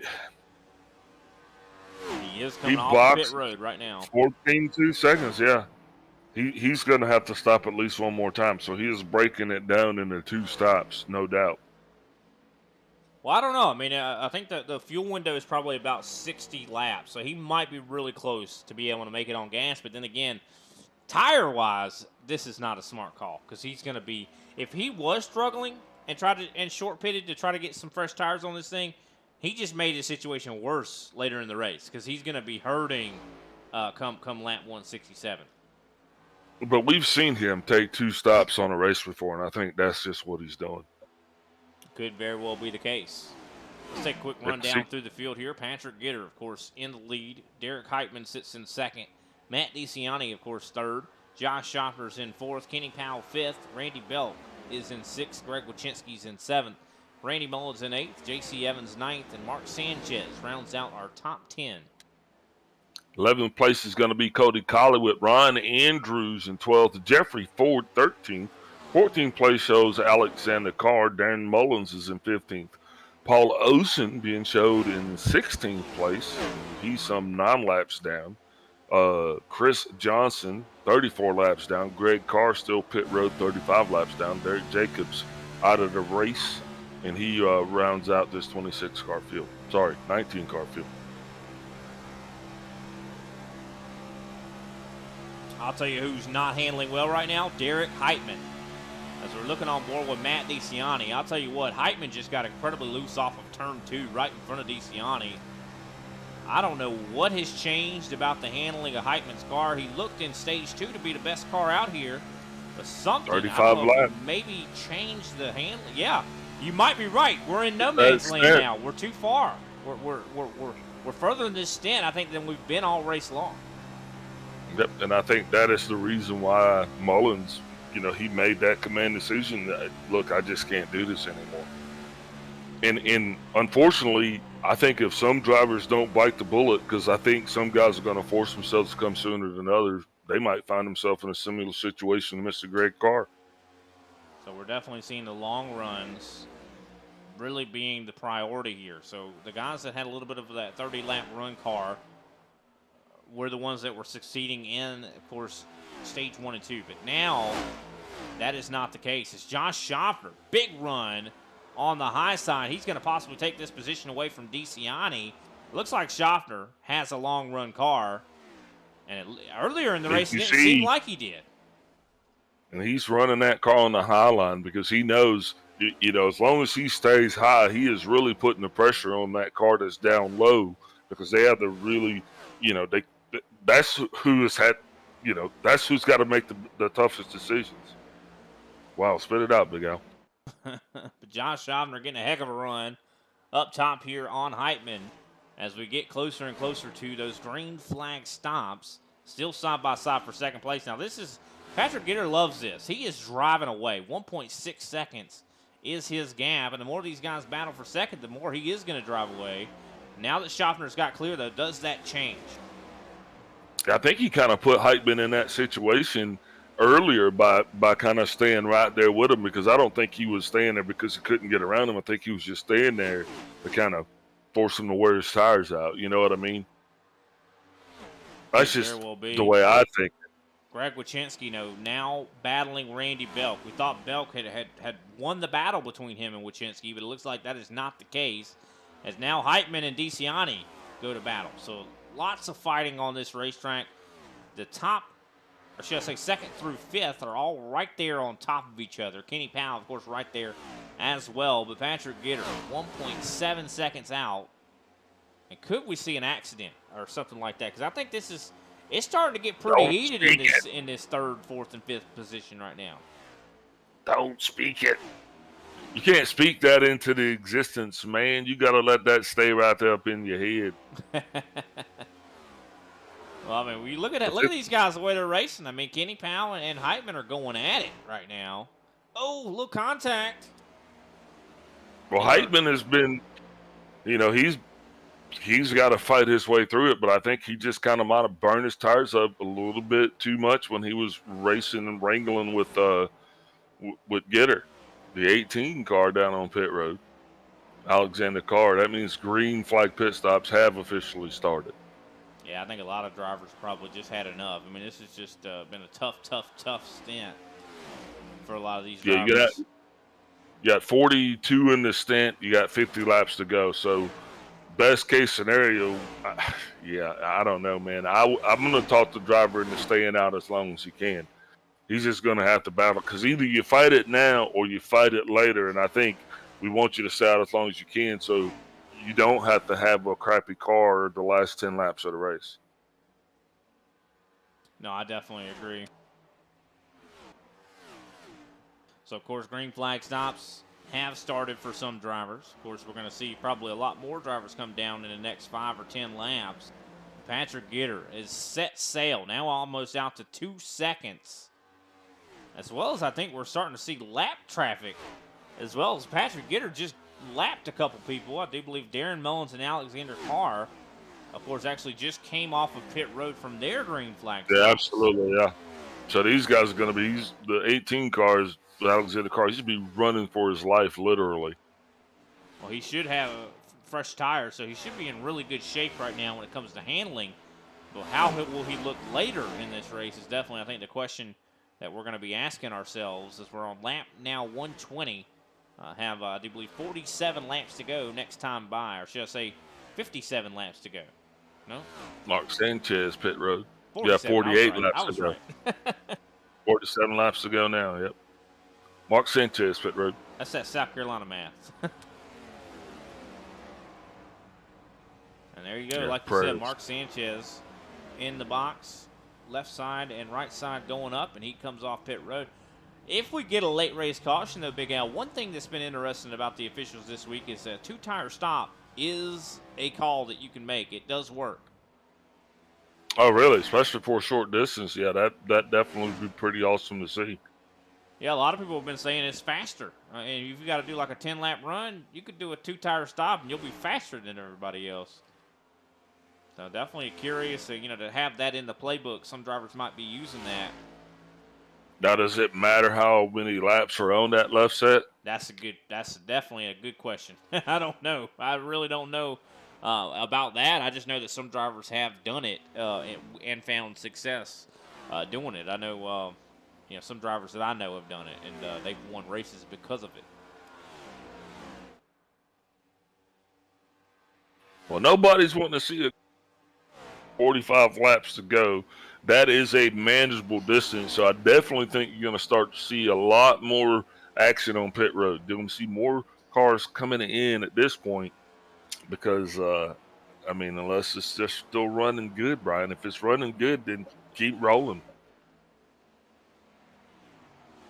Yeah, I don't know. I think a lot of these drivers are... Oh, here comes Heitman. Here comes Schaffner. Yeah, Schaffner and Heitman both coming to pit road. Going to try to short pit Patrick Gitter, as well as Greg Wyszynski. Oh, problems for the 50. What's going on here? I tell you what, he got himself one of them black Oh, flags. no. And he takes a toe. Yeah, he did too. So something wrong with Josh Schaffner here. I think he is just probably very angry with himself here as he gets loose. Coming to pit road here, just, speeding. A little bit of a speeding penalty there for that driver. He tries to give it back. And unfortunately, not able to give that time back. And he has gotten a speeding penalty. He looked like he had a second place race here today, and now has just thrown it away. Yep. Green flag pit stop's totally underway now, Brian. Leader pit road. But I talk about this all the time. You drive for show, but you pit for dough. And Josh Schaffner right there puts it on display for us. What an ugly end to a beautiful night. Like you said, those guys had a car. Caution is out on the racetrack. That is going to change everything. It's the 76 car. Derek Heitman is somewhere around the line. We'll be watching the 76. Man, what the heck just happened here, Brian? I think we're getting ready to find out as Derek Heitman was coming off of pit road. I think something about the cold tires possibly. Ooh. Look, he crossed that yellow line. You see right there, he's coming off of pit road right here. And something is coming off of pit road. I think he was trying to get up to speed. I'm not sure exactly what happened. I think he might have just cold tires. Yep, right here, got loose on cold tires and spun it out. Oh. What? Derek Heitman? That never happens. Especially with Derek Wow, Heitman. ladies and gentlemen. I mean, if you're tuning in here tonight, you just really, because that's going to change everything. And I bet Josh Schaffner's wishing he would have stuck around. He'd have been able to get his lap back. He would have served that penalty, and he would have got right back out there. So that is just, man. Big breaks for some guys. I'm going to tell you who they are. Matt DeCiani, Randy Belk, Randy Mullins, Cody Colley, Ryan Andrews, Jeffrey Ford, Patrick. Those guys had all still not yet pitted. This definitely hurts a lot of drivers. I mean, it's helped some and it hurts some. I mean, I tell you, this is puts a lot of drivers a lap down, but they'll be able to get the wagon around. Yeah, this is we got a lot to unpack. We're going to come back. We're going to go ahead and take a quick step away, play some attention to our sponsors. We'll be right back with the rest of this race. Things have greatly changed.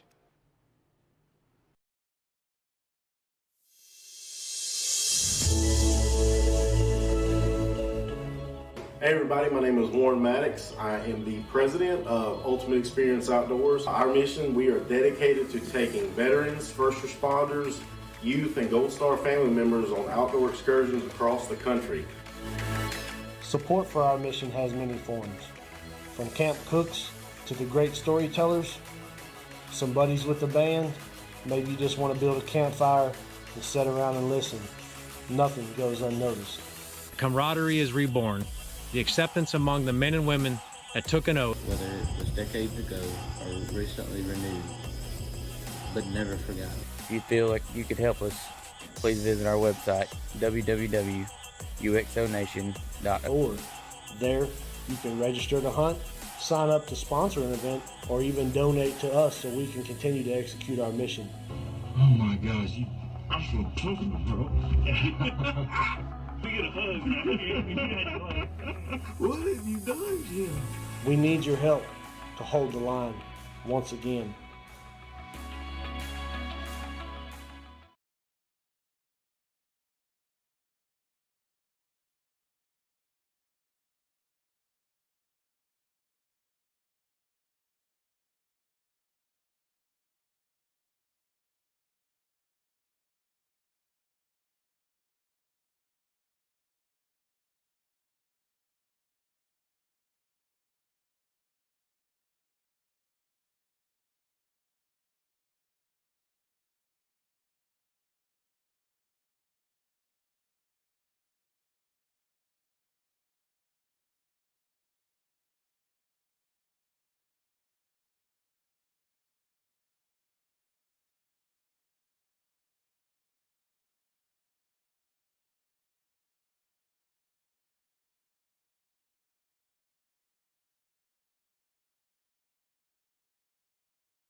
Welcome back, ladies and gentlemen, to the ISCA Thursday Cup Series here. Of course, Matt DeCiani, right now the leader, was at the in the lead at the time of a caution where we saw Derek Heitman spin out on cold tires.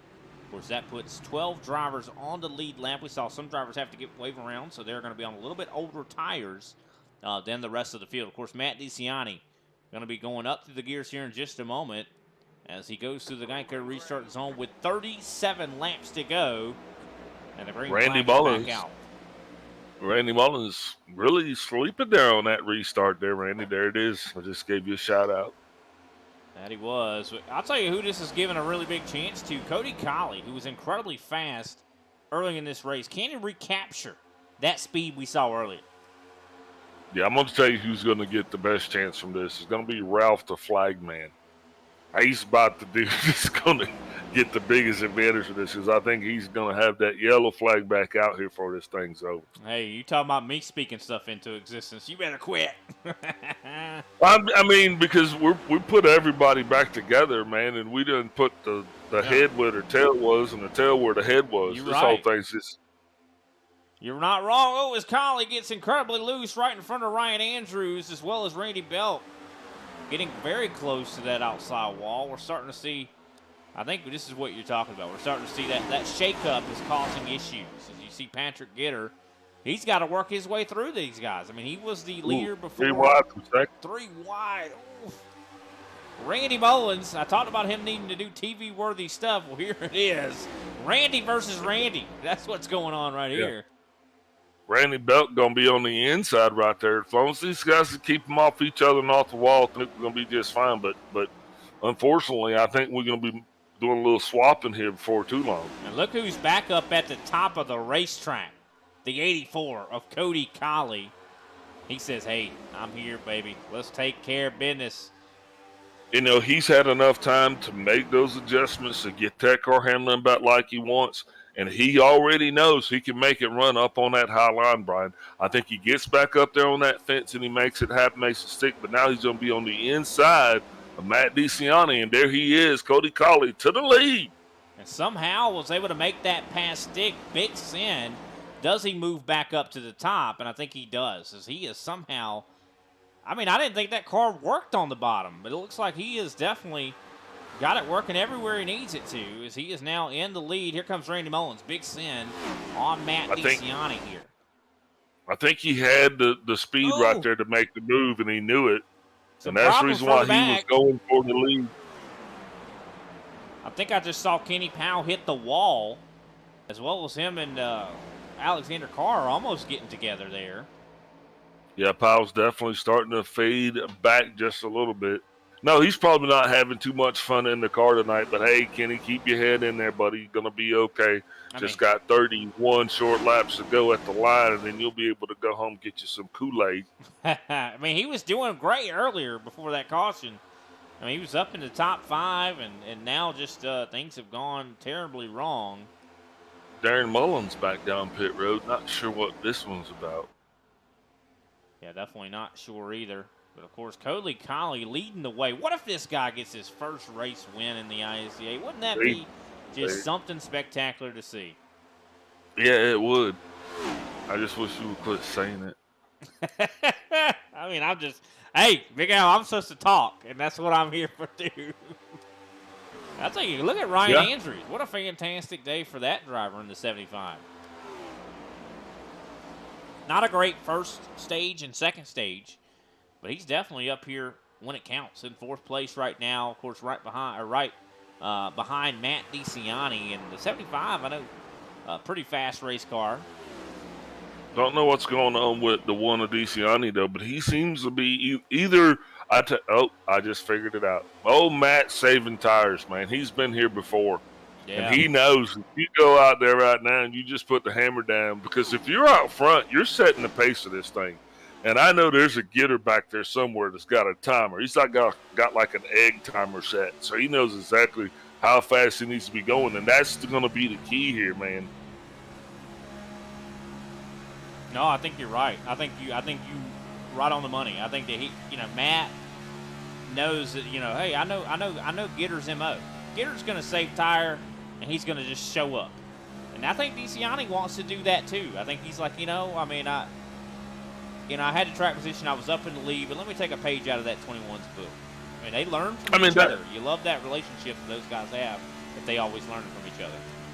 And the cool thing from Ryan Andrews, man, he gets to sit right up here and just, I mean, pull out a notepad, take notes, and just go to work. I mean, I'm loving it. Stay out front, do what you got to do. Don't push it. Don't push it too hard. Don't damage your equipment. If you just do what you're doing, man, you got a shot at getting famous here tonight.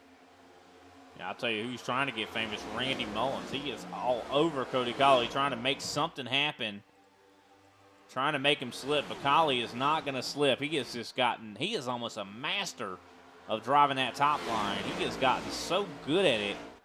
You got to say he's been practicing this all week. These guys are running really hard, Brian, with 27 laps to go. I just hope they can keep up this tempo. I'm sure that they're hoping they can. Of course, eventually the lap times are going to fall off. But right now they're hitting some of their fastest laps of the race right now. Randy Belk just hit a 30.625, which is incredibly fast. We still see these guys battling right in front of him. These guys are hitting almost 190 mile an hour coming into these corners. I mean, these guys are flying around this 1.5 miles right now. Yeah, I don't think they care about tires, Big Al. Well, I'm just sitting here watching. Like, must be nice. Must be nice to have it figured out that you just ain't gonna need tires. You just let it rip, Tater Chip. And look at that. Look at how easy Patrick Gitter just drove by Randy Belk there. I mean, I'll tell you, a lot of times, Patrick Gitter, this guy, he's a machine. Whenever he decides he wants to go up and try to take that lead, he just flips the switch and does it. 25 laps to go. I mean, that's what wisdom does. I mean, he's been looking at his numbers. He's been doing this long enough that he knows exactly where he needs to be, Brian, and that's the key right there. It's being able to drive the car well ahead of down the track.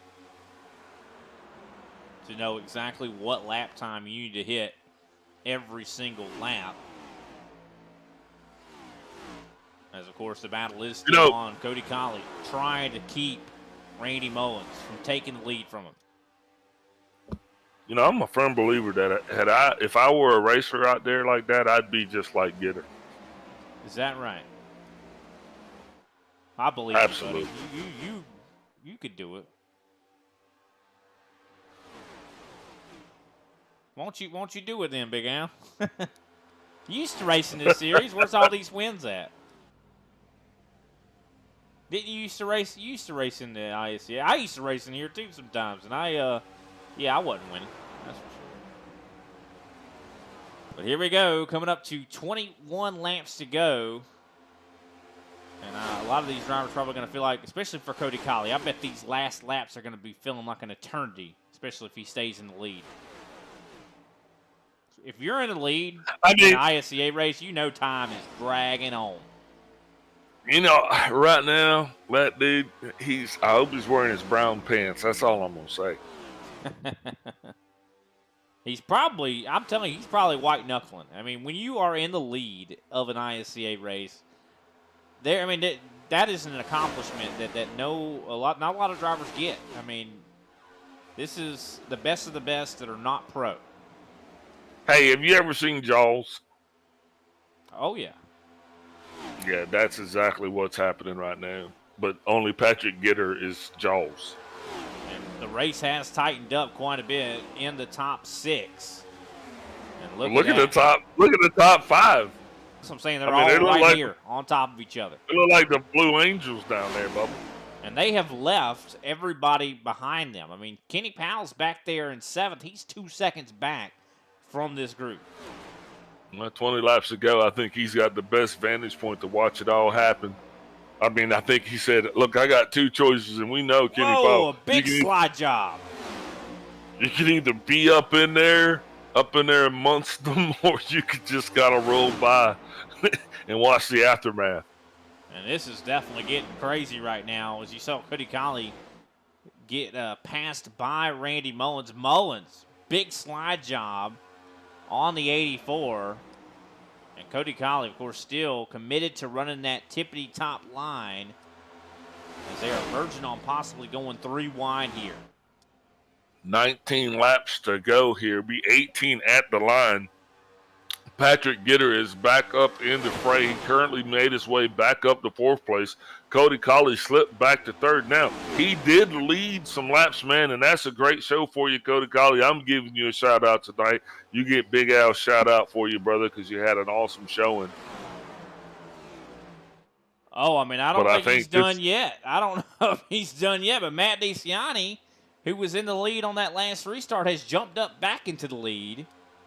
And here comes Patrick Gitter back up to 3rd. So I think this could be a duel. Oh, Ryan Andrews getting incredibly close to Colley's rear. Patrick Gitter in the 21 car now on the inside. The 74 real loose. He's pedaling that thing down the backstretch, trying to keep it pointed in the right direction. But look at Patrick Gitter go. There he is on the inside. Makes it look easy as he slides by Randy Mullins, and now he has got to point it in the right direction. And Matt DeCiani can feel the heat on the back of his neck as Patrick Gitter is now mounting his charge back to the front with 16 laps to go. What a awesome race. Yeah, if you wanted a race, you're getting ready to get one right here, because I'm going to tell you what, Brian, as this thing starts to get down to the wire, it's going to heat up. I do think that Randy, the flag guy, is safe. He can go ahead down there and get him a corn dog, because the next time he does wave that flag, I think it's going to be the white one. What's your gander we'll see. on that? I mean, we'll see about that. I would not say that just because of some fact. I mean, when we talk about curses, I think that might be one right there saying, yeah, go on ahead. He leaves to go get a corn dog, and all of a sudden, where were you? We needed you.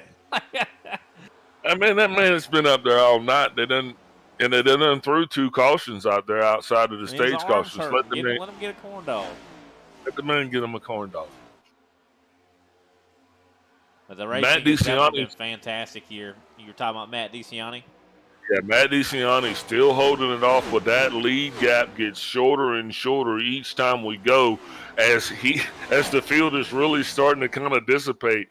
Patrick Gitter did what he did. He made his way through, but drivers are starting to fall off. You can see who did and who did not take care of their equipment. And I'm going to tell you, the last 10 laps of this thing, if you're sitting on old tires that are ratty, it's not a fun time at all, Brian. And that's why we was kind of saying, hey, guys, just kind of take it easy, you know. But, yeah, with 34 laps to go, when the caution came out and the green flag rolled, yeah, these guys got their hands full here. No, they definitely do. Of course, they very much have their hands full right now. And I think in a lot of ways, Greg Wyszynski, Kenny Powell, Mark Sanchez, Jeffrey Ford, I mean, who's up in the top 10, good on him. But I think, Greg and Kenny both probably were on older tires whenever this restart even happened. They had to get a wave around in order to get back on the lead lap, and that means not being able to take the tires on the caution. So in a lot of ways, I think they just had to deal with what they had, run what you brung in a lot of ways. Matt DeCiani was able to get, of course, new tires. Patrick Gitter, I believe, had pitted right before that caution came out. So I think he's okay. But for the most part, I think the top 6 are the only drivers that are on pretty much the same strategy at the moment. Yeah, there's a 3-lap deficit between Gitter and DeCiani with their tires, DeCiani being on the fresher tires. But, yeah, you're absolutely right, man. It just really didn't shake itself out with Kenny Powell and the guys behind them, because by the time this thing is done, they're going to be 43, 44 laps on their tires. And that's just a long day at the office, Bubba. We haven't seen guys having fun with those kind of stints since we've been out here this evening. And we're going to see a lot of firsts, I think, here tonight. We're seeing some first top 5s, I think, for Cody Colley and Ryan Andrews here, if they are able to keep this going. Because, of course, we now have less than 10 laps to go. Matt DeCiani right now in control of the train. He's got he's been maintaining about a 0.5, 0.6 second gap on Patrick Gitter, and I think he's going to maintain that. I think that he looks like he's got the clean air. So this could be the one's day right here. He has not. I just don't think Matt has shown race-winning pace here today. But I think, keep an eye on him. Here he is now in control of this race towards the end of it. Cue the music, please. That would be the theme music from the movie Jaws. Because I think that's what's it's not going over on. yet, huh? I mean, yeah, I'm just saying, dude, you never bet against Gitter. Yeah, we were saying that earlier, but I don't know. I mean, DeCiani's very close to the same level as Gitter today, and I think that he's got the track position at the moment. I love Matt. Hey, I mean, look, I'd cook Matt a damn burger, rack of ribs on the grill. I'm just saying. I mean, I don't know. I mean, look at the wiggles from Gitter. Gitter's starting to wiggle. You can't speak that into existence. He's just trying. I think he's also trying to get as much out of that car as he can. Yeah, you're trying to make him wiggle now. Oh my God, he was wiggling. He was. I'm calling it like I see it, Big Al. I'm not making stuff up.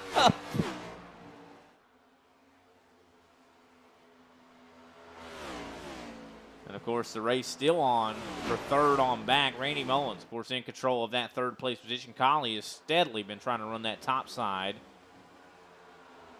But I think you might, I don't know, Gitter did close in a little bit that last time. About now 3/10, 4/10. He is trying desperately to get up there to the 1. I think this is going to be a really good battle if he can close in just a little bit of a gap. But keep in mind, the closer Gitter gets, the worse the dirty air is going to be. Ooh, dirty air. Man, I'm going to tell you what, this has actually been a pretty fun race. With the smaller field that we had here tonight, it's been a while since we had a small field like this, but man, it still actually turned out to be okay. Not saying that I want the other drivers to come back, though, please. 5 laps to go in this thing. Matt DeCiani going to be doing everything in his power to try to hold off Patrick Gitter. I don't know. Here comes Gitter. Big run. 2/10 right now is this guy. This is going to be a battle. This is going to be a fight for this lead between the two EPR drivers. I think this is the battle we deserved last week in the championship battle between these two. We didn't get that. Alexander Carr has 47 laps on his tires. Did you hear me? The 18? Yeah. So that's who we're watching because he's back there in no man's land. Hopefully he can just kind of keep that thing pointed in the right direction and roll it on across the start-finish line. But Matt DeCiani definitely is hoping that these 4 laps could go by as fast as heck. He's going to do everything he can to keep Patrick Gitter at bay, but Gitter is just chomping at the bits like Pac-Man, ain't it? Oh, it definitely is. As well as we see Greg Wyszynski is having a really good long run. He just got by Randy Belk. Can he catch up to Ryan Andrews? Oh, Gitter into the wall a little bit there. That's going to give some of that time back. Gitter's letting it all hang out right now. He's got to keep that car in the wind because at this track, you're not braking per se. You're really kind of slinging it around the turns, especially coming through 1 and 2. So with 2 laps to go, I think he's just going to be kind of just like letting that thing roll as much as he can. Yeah, I don't know if it's going to help because I think Matt DeCiani has got this thing. I'm pretty sure Gitter's running out of time. I think that is, we might have it be all said and done. Gitter really close to the wall here as we come to the white flag. Matt DeCiani with a half a second lead. I think it's all said and done here. Next flag is going to end it. I need to be wrong today. Matt DeCiani going to get her done here. That's going to be good for him. What a great effort from Gitter, though, right? I mean, he fought. I really, you can't help but root for Patrick Gitter, fighting that way up to DeCiani. I just think that the tire deficit might have been a little bit too big to overcome. As here goes DeCiani crossing the start-finish line as your winner. Yeah, wow, what a great race here tonight. That was just that was a good time, man. couple cautions there that we didn't see coming that just kind of snuck up on us. But overall, I think we just put on a pretty good show for the folks at home. No, I definitely think we did.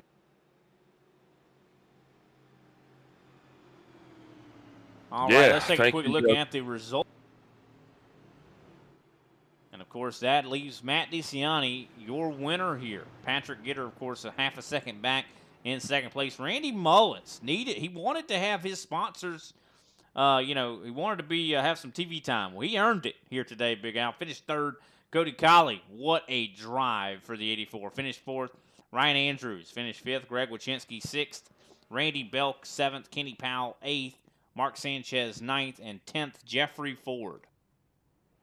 Yep, that's going to put 11th place with Alexander Carr. Derek Heitman is going to be scored a lap down in 12th. J.C. Evans also a lap down in 13th. Rest of the drivers not on the racetrack. Darren Mullins 14th. Josh Schaffner 15th. Paul Osen 16th. Chris Johnson 17th. Greg Carr 18th. And Derek Jacobs is going to round out this 19-car field here tonight. And you see Matt DeCiani watching doing Matt some DeCiani burn her down. Yep, and that Coca-Cola paint scheme definitely earned this one, that's for sure, here at Kansas.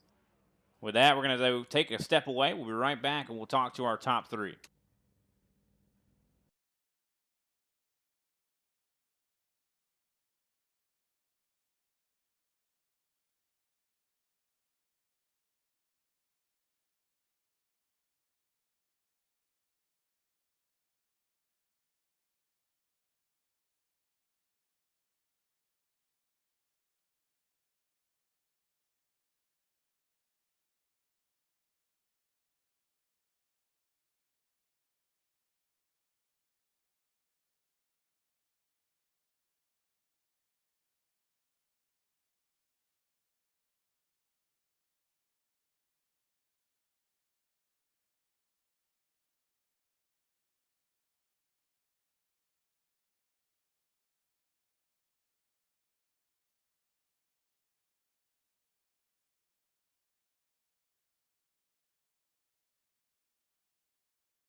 Hey everybody, my name is Warren Maddox. I am the president of Ultimate Experience Outdoors. Our mission, we are dedicated to taking veterans, first responders, youth, and Gold Star family members on outdoor excursions across the country.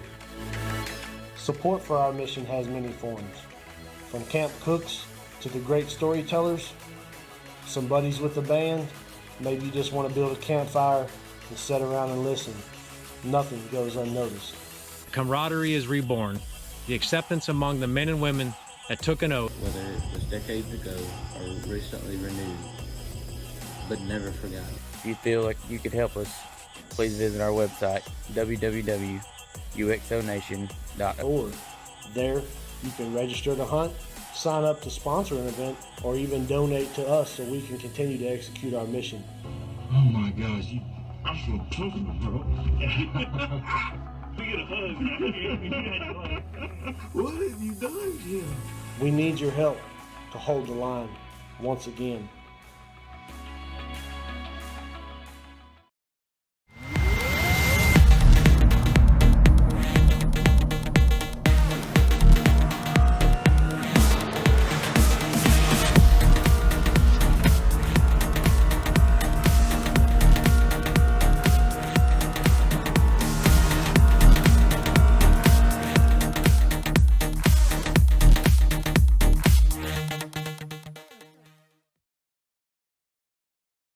Welcome back, ladies and gentlemen, to the ISCA Cup Series here at Kansas Speedway. What a race we saw. We saw a late race caution really shake up the entire field, as well as it gave a chance for possibly a driver that, wanted to make an impression here tonight. Randy Mullins, of course, talked to you before the race. You were like, hey, man, give me a little bit of TV time tonight. And I was like, you know what you got to do, man? You got to do some TV-worthy stuff. and you did exactly that. You rose up to the occasion, and you finished third. Randy, you got some TV time. How you feeling? Feeling good, man. Feeling good. I kind of lucked into it, but I'll take it. Well, I wouldn't say you lucked into it. I mean, you had to earn it. You had a fast race car. I mean, and you did find yourself in a pretty good spot there towards the end. You know, how was the car feeling? How was Kansas treating you? I like this place, but it is track position key here. So I tried to stay up front, but I pushed way too hard. And I've been trying to tell myself here lately, hey, don't go all out and kind of save. But I didn't do that till the final stage. And then that caution come out, which helped me because my short run cars, just about everywhere we go, are really fast. Yeah, for sure. And you had definitely had to put up well, quite a fight there between you and Cody Colley. I mean, you had, I'd say, a huge slide job there on Cody. I mean, walk us through that. I mean, that was a big battle you guys were in the midst of. Yeah, he was way better than me down at 1 and 2, running the high line, carrying the momentum coming off the corner. But I was better than him in 3 and 4.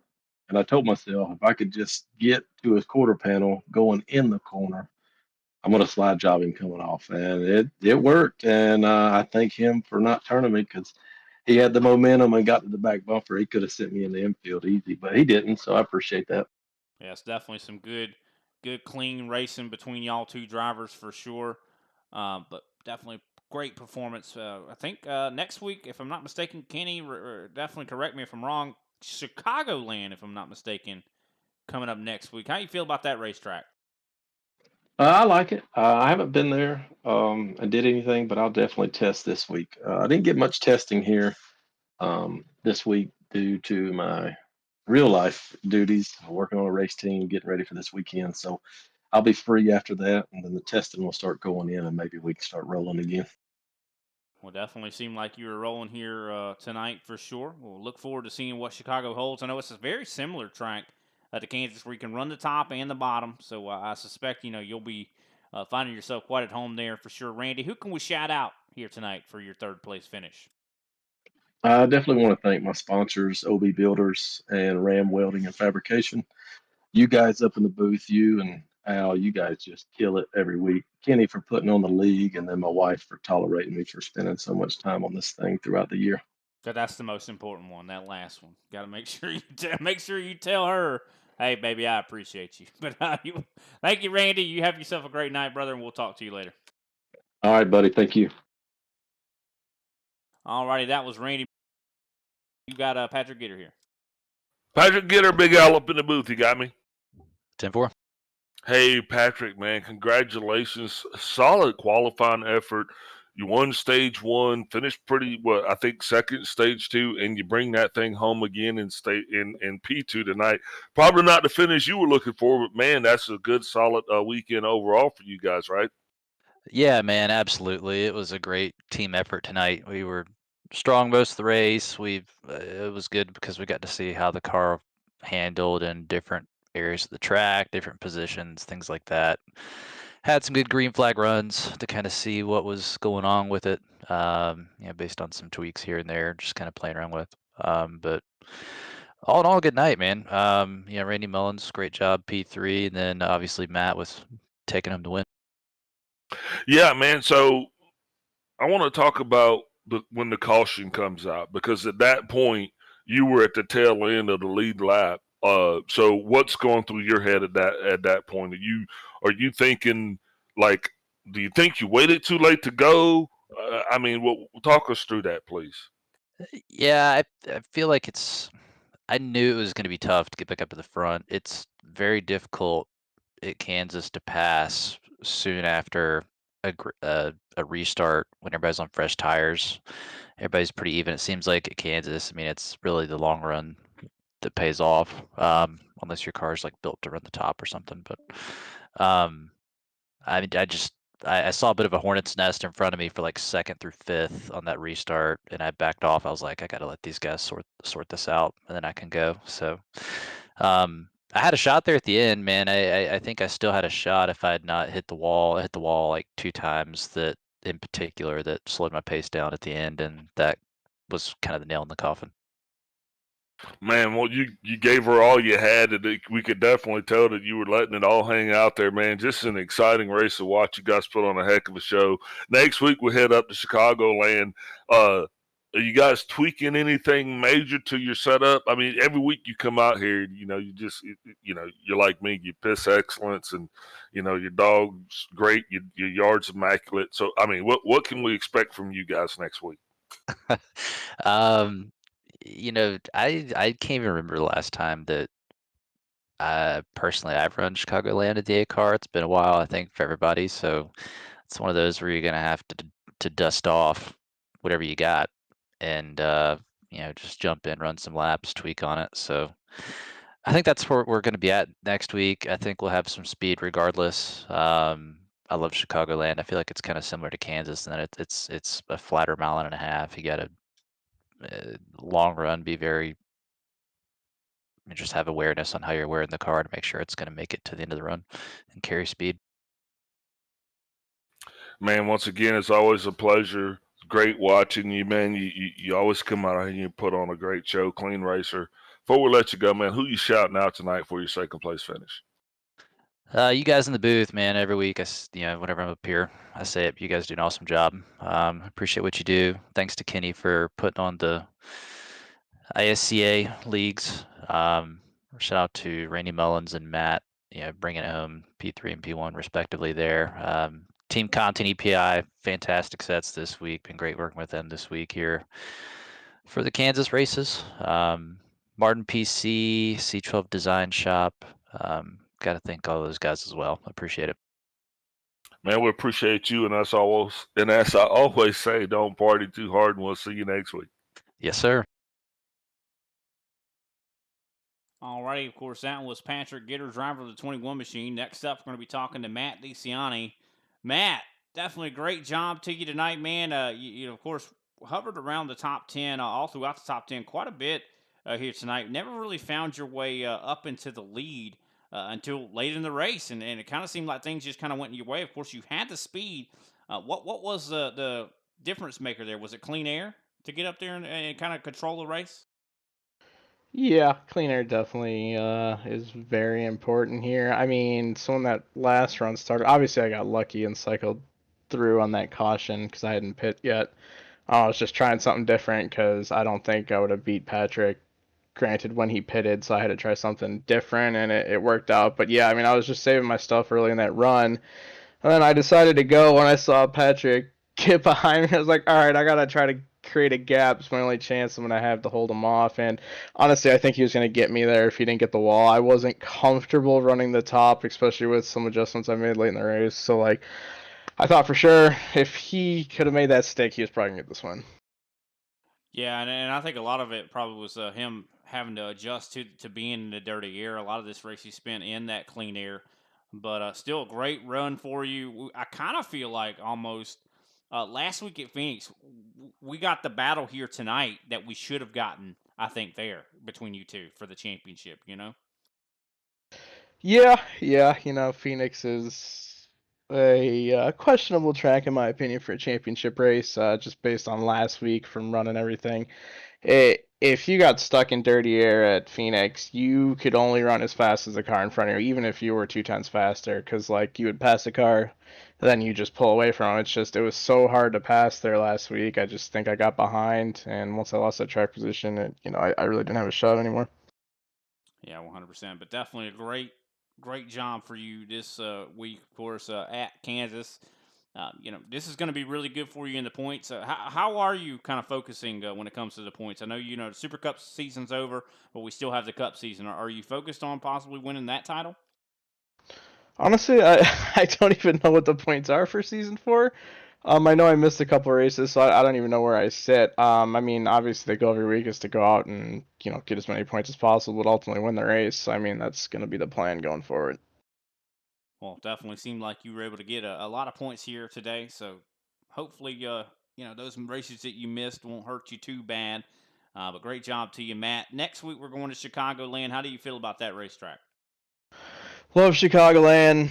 still kind of a home track. It's only about an hour from me, but yeah, I love that place. It's, in my opinion, the best mile and a half we had in real life, and we took it away. So love it. It'll be a great track. Hoping we can run multi grooves without killing the tires. Otherwise, it's gonna be same old story as this week. Run the bottom, save it, and just have speed at the end. But yeah, it's a fantastic racetrack. All right. Well, definitely can't wait to see how that looks. Hopefully, it is multi groove. I agree that that is one of the best mile and a halves. I regret to see it, kind of lose its cup date, and well, hopefully, maybe I don't know, maybe in the future, I don't know if what they're going to plan to do with it, but definitely appreciate your time, though, Matt. Who can we give a shout out to after your win here tonight? Yeah, thanks for you guys for calling the race, not just tonight, but all season long. Thanks to Kenny for putting on the league. Shout out to EPI, Martin PC. And then, yeah, I mean, I think we had EPI sets 1, 2, 3. Also, Randy Belk ran really well tonight. That was great to see. So, shout out to him. Yeah, definitely great job to you guys. Very, very fast setup. Matt, well, thanks for your time, and we'll see you next week, brother. Thanks, guys. Alrighty, that was Matt DeCiani, driver of the One Machine.